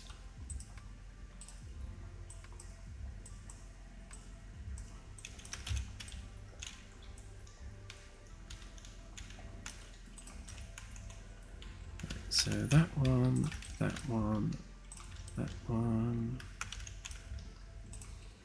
that one, that one.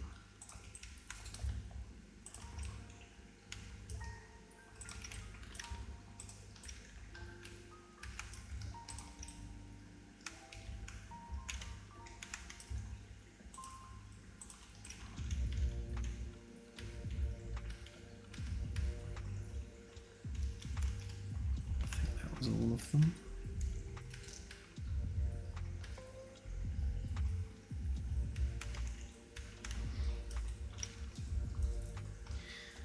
Right, so it's an engineering one, and we are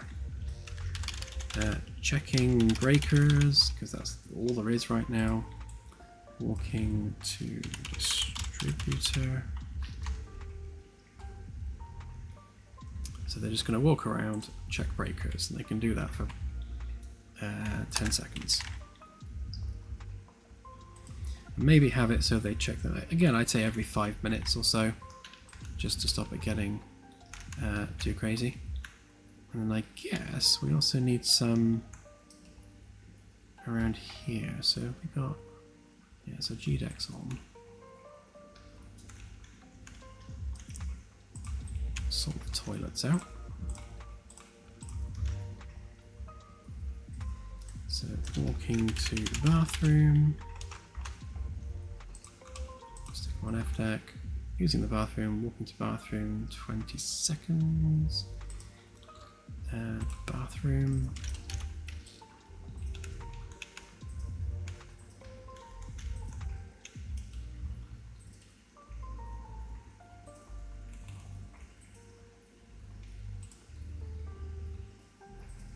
Just turn on a bunch of the F-Deck power overlay so that we can see this stuff.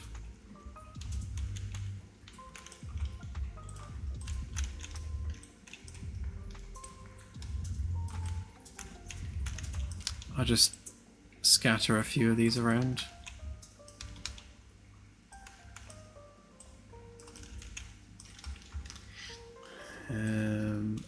Checking batteries.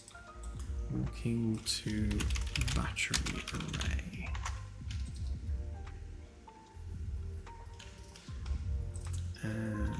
Yeah, 10 seconds will do.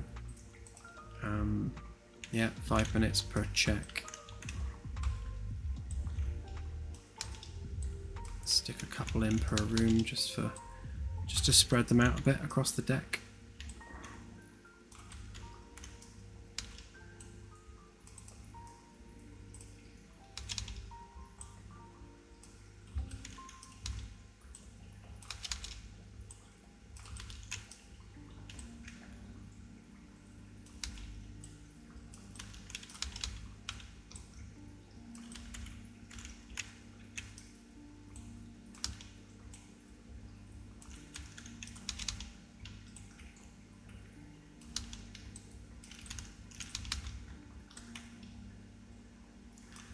Not going to be too precise with them, I'll just chuck them in for now.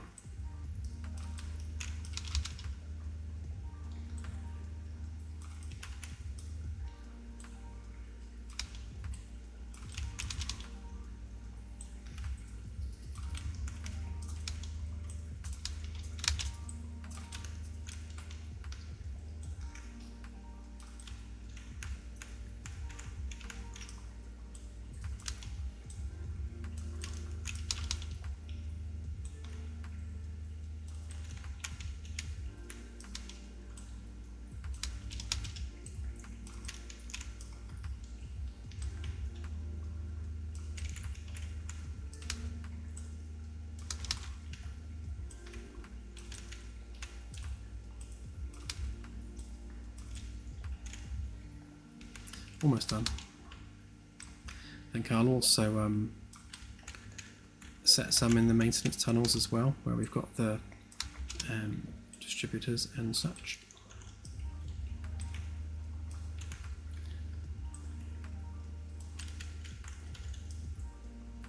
Again, because there are so many points of interest around the battery ring, we're going to need to offset that slightly with things elsewhere, otherwise they're going to spend all their time just around the batteries.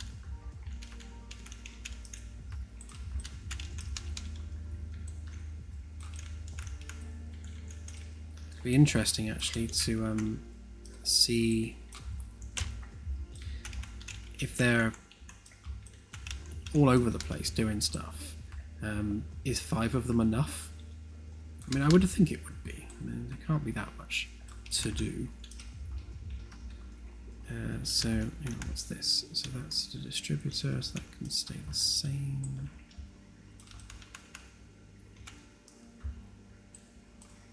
Oh, is it? Oh, it is an aggregator. Right. Walking to aggregator. Checking aggregator.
Our uniform choices will be tasteful, as monitored by Claire, who is our taste administrator.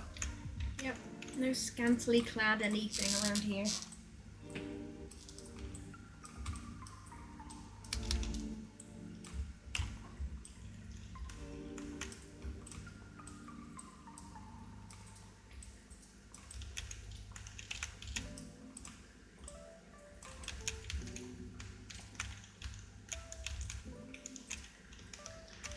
Okay, so I think that's everything covered engineering-wise.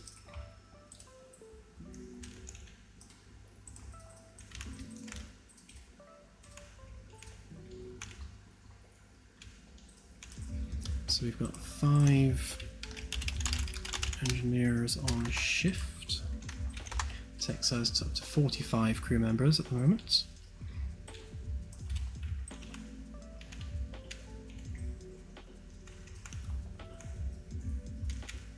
See, 5 doesn't seem like a lot for engineering.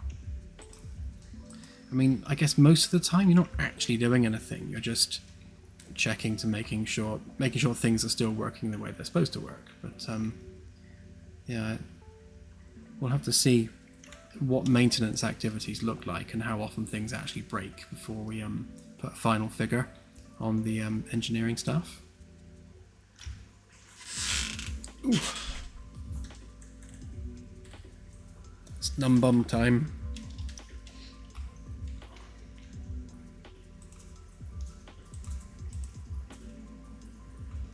Just need to make sure we capture the G deck locations as well.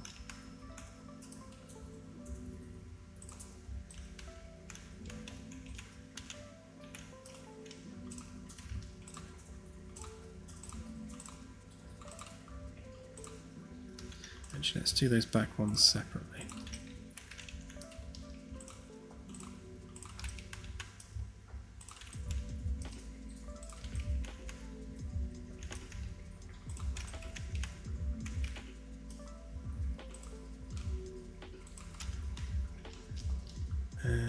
So that would be checking breakers and walking to distributor.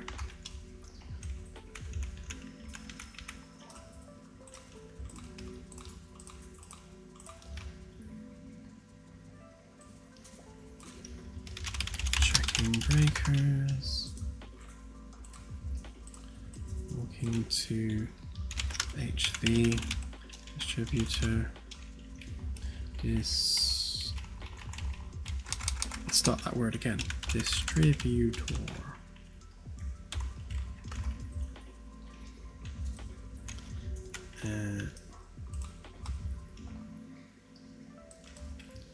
Checking reactor. Walking to reactor. That could be the same. No, it's not a bathroom. Don't pee on the reactor.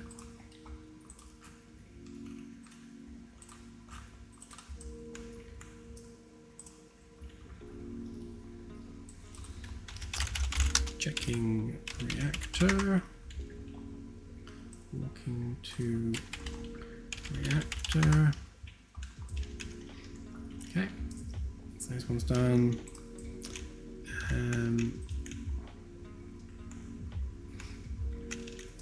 I suppose we could add. Oops.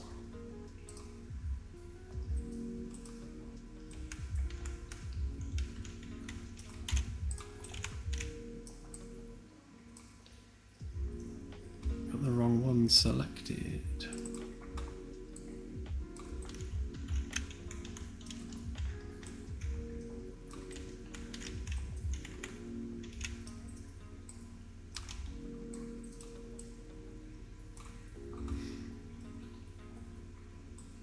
So checking cryo pumps, walking to cryo pump.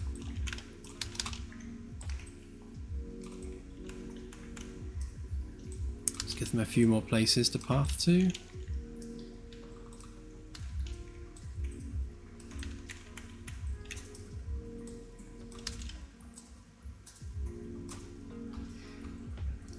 Checking chillers.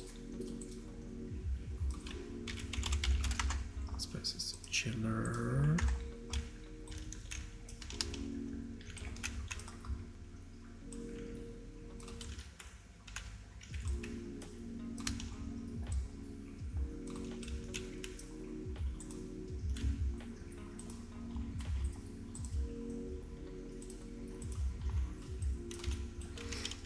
There we go. Suppose we'll add one in here as well, because there's a thing in here.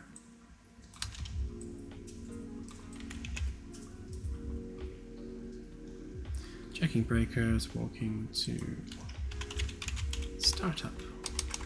Startup.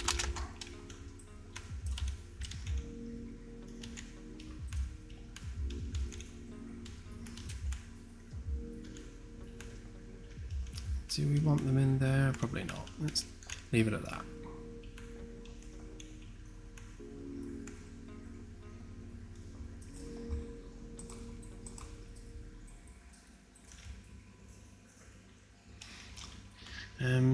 Yes, so we have a total of 45 people on shift. So everyone else is pretty much going to be on spread between D and E decks.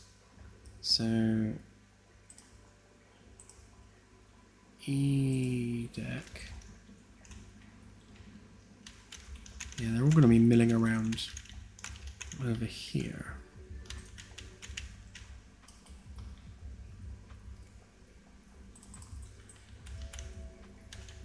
Let's grab one of our engineers.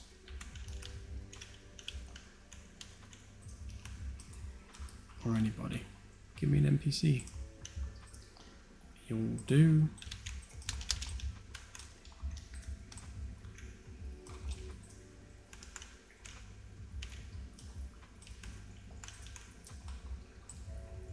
Actually, I suppose I can have some people working in medical, can't I? So how many did we say? Sick bay 5. Okay, so let's stick 5 of them on shift in here, so they will be department medical. And we haven't got any things for them, so we'll just have them free roaming. So 1, 2, 3, 4, 5. That's our medical staff. And then we need some stewards on shift as well. So this is the bar, that's the bowling alley. So let's say mostly we're just, this is a sports bar, so we're going to have, I guess, a couple of people serving. So these guys both need to be stewards. And a couple more over here. So this one's going to have a kitchen, so we're going to have a couple of people serving, a couple of people in the kitchen. So what's that for? That's 6. So that takes that. So stewards 6. So that's 51 crew. Again, they should be free roaming.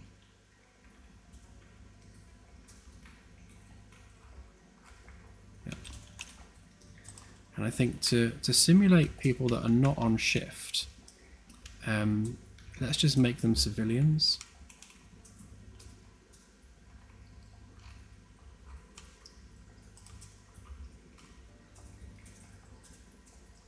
Yeah, so civilians. So 1, 2, 3, 4, 5, 6, 7, 8, 9, 10. So off shift. In the mess, we've got 10. And then let's have 1, 2, 3, 4, 5 in the gym.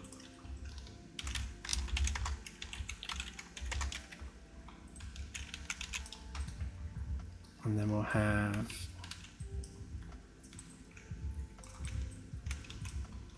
1, 2, 3, 4, 5, 6, 7, 8, 9, 10 in the cinema. To be fair, there'd be more than that, but let's just do 10 for now. And then we'll have 1, 2, 3, 4, 5, 6, 7, 8, 9, 10 in the bar. That takes us up to 86 people. So we've got 46 off shift, 40 on. Obviously a lot of them are going to be like in crew quarters, so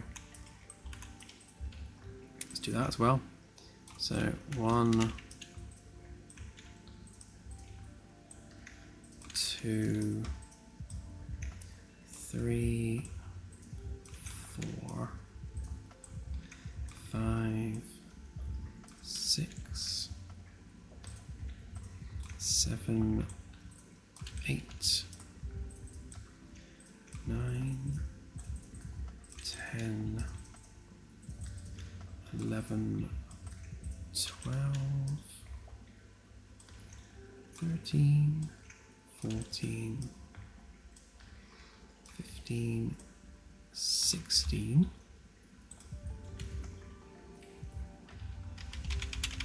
6 quarters, 16. That takes us up to 102 NPCs.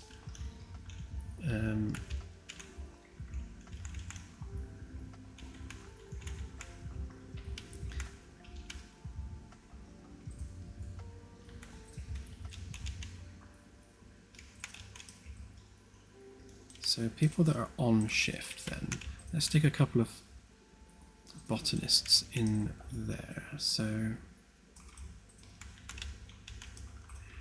or maybe yeah, two botanists in the hydroponics. So they are on the science department. Oh, I forgot the park. Let's stick a few people in there. Oh, that wasn't an off-duty person, was it? That was. 1, 2, 3, 4, 5. 5 people milling about in the park. It's 107. Let's take one of our workers. Go back here.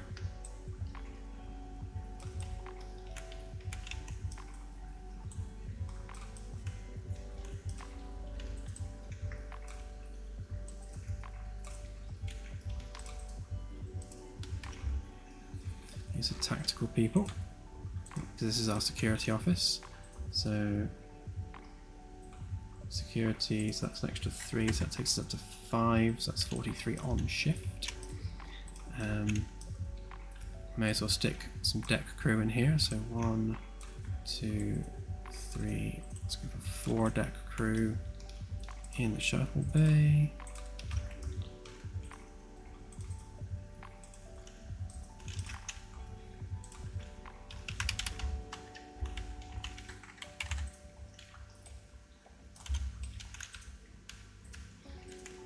This space here is going to be where things like HR offices and stuff will be,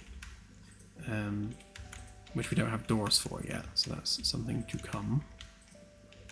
I think what I'll do actually is I'll take a couple of these security people and we'll just have them out on patrol over here.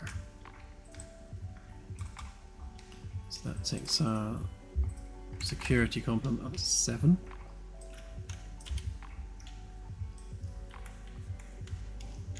So it's 116 crew members. And I guess if we load up D-Deck, so we want E-Deck sheets, D-Deck walls, and then we'll do the same thing as we did down here. We will grab them from their crew quarters, and then we'll pop them up onto D-Deck.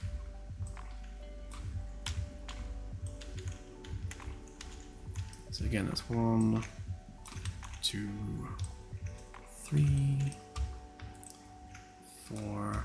Make sure I got the right details. Civilian, free roam. Yeah, that's 4, 5, 6, 7, 8, 9, 10, 11.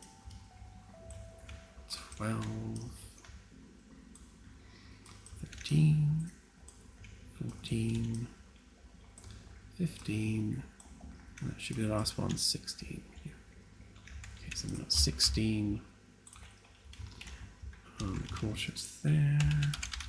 That's quarters E-deck 16. So that's 132 crew members.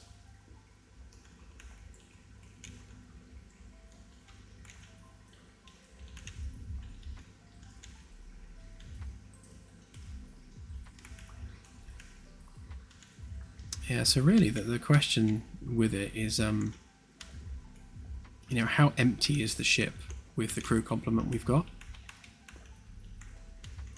I mean, it's not terribly empty. There's definitely, the rooms are small enough that they fill up fairly quickly with people milling about. Obviously, you know, a lot of people will be in quarters, so they'll just be idling for the most part.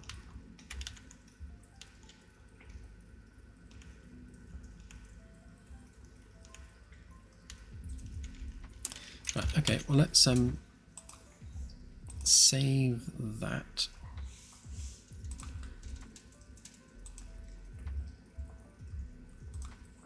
Hang on, what build number are we on?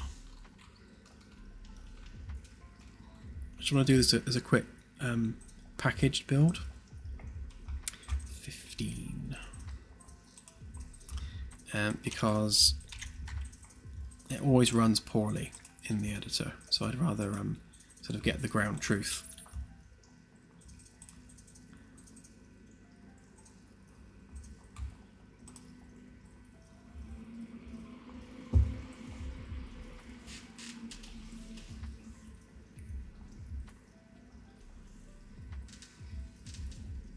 Yeah, there's 200-ish total crew quarters, and that's kind of flexible because some of the side rooms may or may not end up being crew quarters. We shall have to see. So we got a bit of, you know, flexibility. We can add some or remove some depending on needs. Is that actually packaging?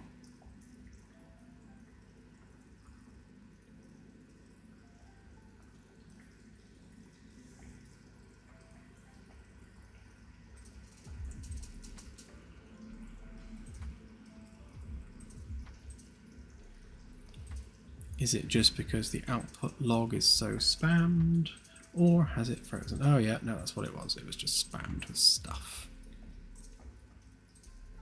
It usually takes about 3.5 to 4 minutes to package.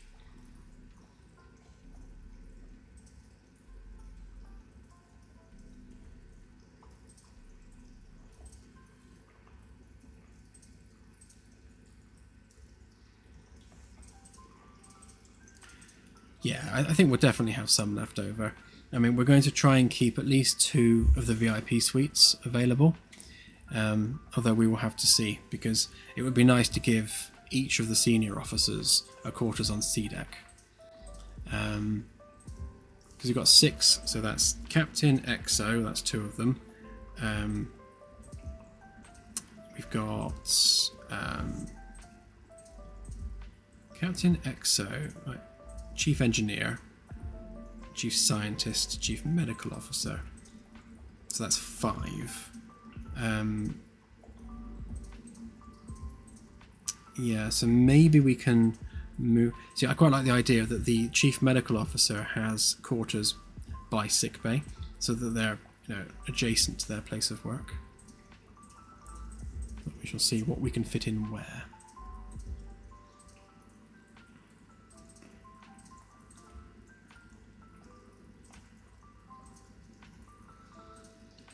Fairly close now. We've definitely kind of gone into heavy bug fixing mode now, so I'm trying to knock off as many bugs as I can. We've had pretty much a build a day for the past few days, just fixing bugs.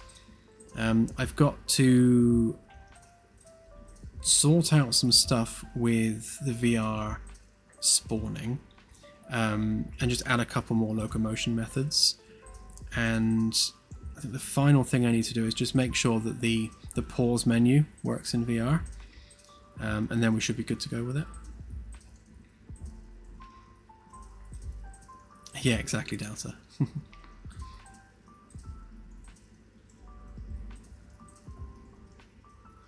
Now, I have a feeling that, yeah, I thought that was going to fail, because it complained about two things to do with our new struct that we made.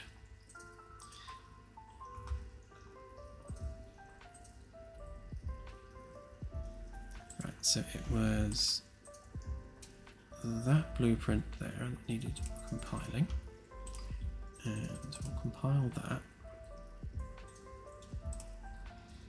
and we'll compile that.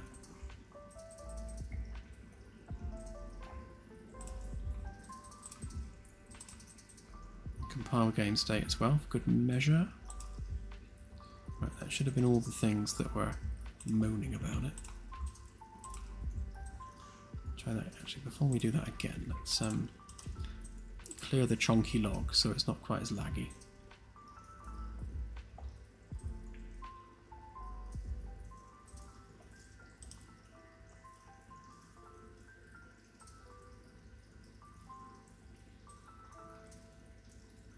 There we go. Wow.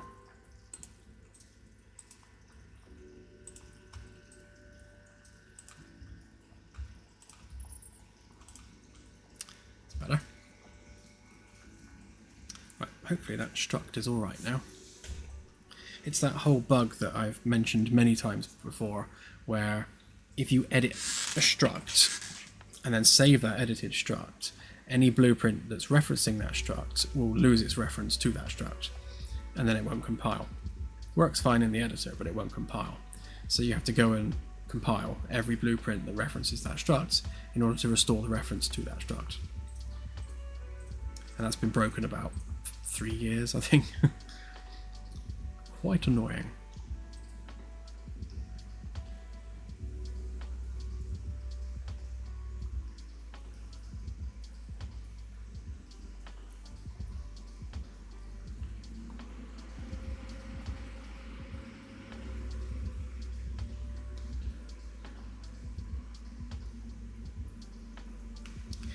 It's an interesting question, Samuel. I did consider doing some tutorials. Like, I can't remember the name of the guy now. Like, he does lots of like WTF is this thing in Unreal. And I like those really short, quick tutorials where you just, like, rather than waffling about things for 10 minutes, like 2 minutes, done. This is the thing, this is how it works, this is how you make it work, done, tutorial over. And I think that would be quite useful for the community. Just short, sharp. Yeah, that guy, the tomatoes guy. Yeah, he goes, tomatoes, at the end of every video. That one. His are really, really good.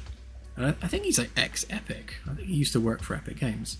But yeah, I really love the short form, compact tutorials he does. So I'd like to do something like that at some point when I have time.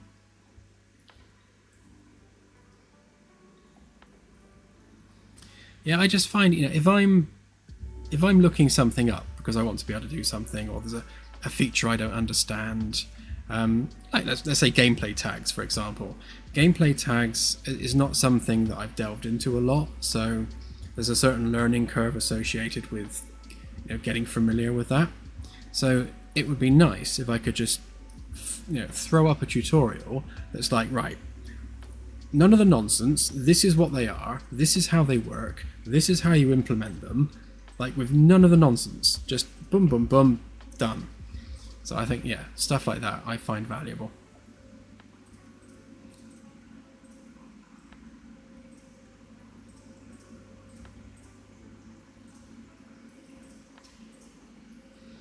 The way we're going to handle job assignment is the server host has ultimate authority, and they are the only one that has the power to assign a captain or an XO. The captain and XO, along with the server host, are then able to assign players to certain roles aboard the ship. The actual department heads will then also have the ability to assign people to their department. So we've got like a hierarchical permission system for onboarding new players. So when you join a multiplayer game at some point in the future, you will join in the shuttle bay, and you'll be basically a civilian in the shuttle bay, and we'll have a flag that server owners can turn on or off that locks you to the shuttle bay. So you literally can't leave the shuttle bay until you've been onboarded and given a role aboard the ship, basically to stop griefers. And we'll make that so you can turn it off. If you don't care about griefers, then you can just turn that off and have people board the ship. But we'll have it so that you can request a role, and then they grant that role. And that's the fairest way I can think of doing it, really.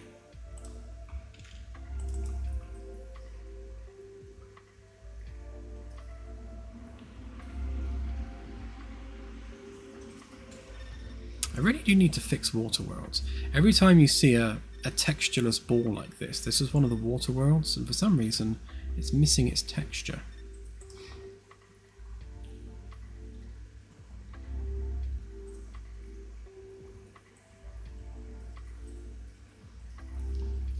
The loading screen is now about 10% quicker.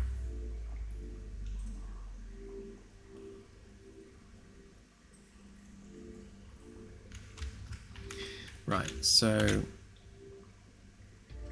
yeah, I'm getting about 90 frames a second, almost 100, and that's kind of my benchmark, which means the NPCs have not dropped me down one bit, which is nice. Right, so we go for Ultra, and we turn off TSR because I don't like it. Volumetric fog down to high because it's like ridiculously drops FPS otherwise. Leave that on lumen, leave lighting quality on high. Yep, that'll do. So practically max graphics, 90 FPS, happy with that. So we've got over, how many was it? It was 132 NPCs are on the ship right now, and they are not tanking my performance, so I'm happy about that. They are, however, all completely stupid.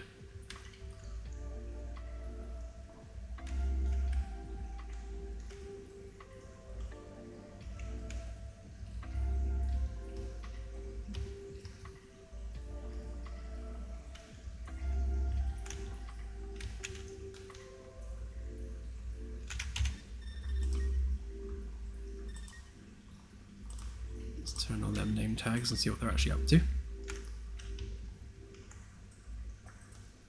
Why are you waiting? I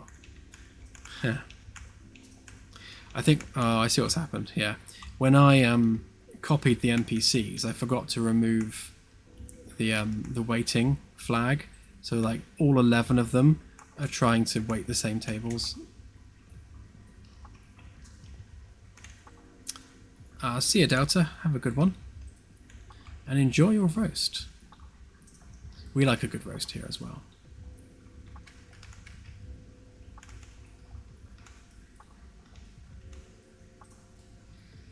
Okay, those guys are doing what they're supposed to be doing.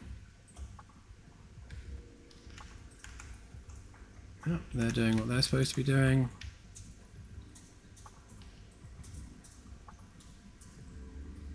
Right, let's head down to engineering a minute. Are you civilian? Yeah.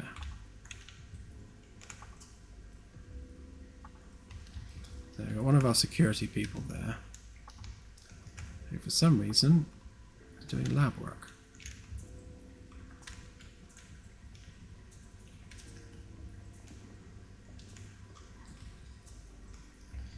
Yeah, so all the people that we crammed into crew quarters around this ring, I imagine, I was going to say, they're either gone or just standing there. So he's in his crew quarters. This one has left. Oh, he's still in his quarters. He's lucky, he's got a donut.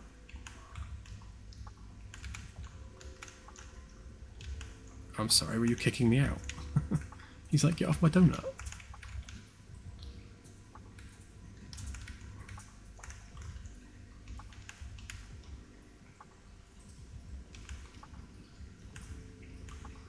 Yes, yes, the ship can travel the whole galaxy.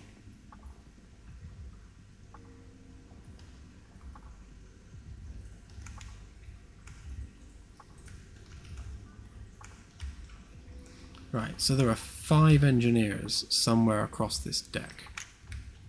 Ah, there's one of them.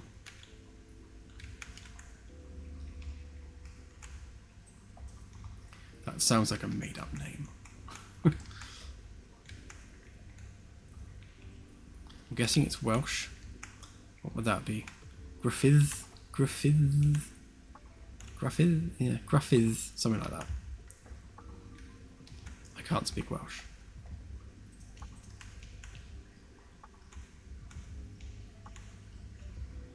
Okay, they're working.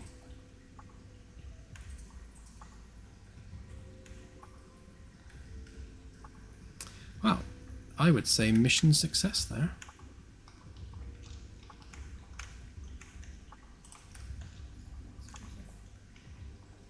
Is it Griffith? Ah, that makes sense. I knew that double D is th. Yeah. Focus. That wasn't that long after all. Just needed to sound it out more.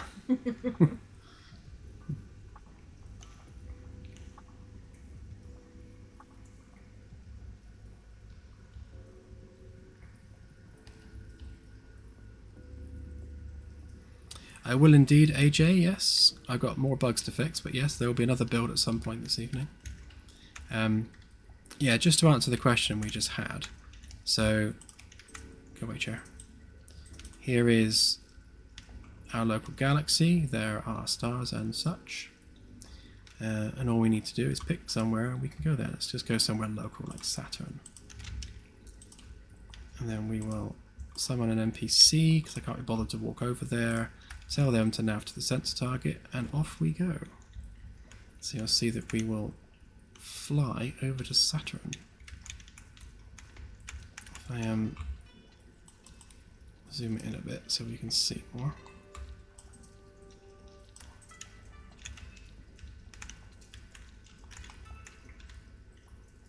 So here's us making our way across to Saturn.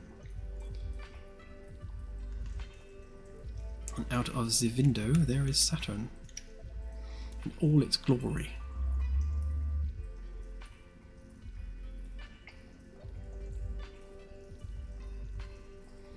We like to park dangerously close to things. That's kind of our thing.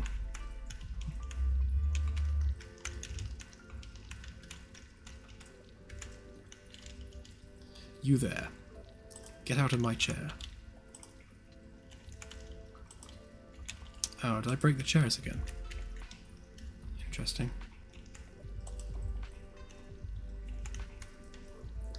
Oh yeah. There we go. Did I break every chair? I did. Brilliant. Did I break these ones? No, I didn't break these ones. It was when I was changing the distance to sit thing. I don't know, you fix one thing and something else breaks every single time. But yeah, there we go. So I shall leave it looking at the pretties. And there we go. So thank you once again everyone for watching the stream. It's always a pleasure to have you along for the ride. The next stream will be on Friday, where we will be doing, what was it you said? Random Friday? Friday fun day. Friday fun day, random Friday, Freaky Friday. I can't remember what you said now. No. Something Friday. Yeah. Where I will be doing something completely random depending on what I feel like on the day. So yeah, I shall see you all there. I hope you have a great rest of the week. And bye for now. I shall see you then. Cheerios!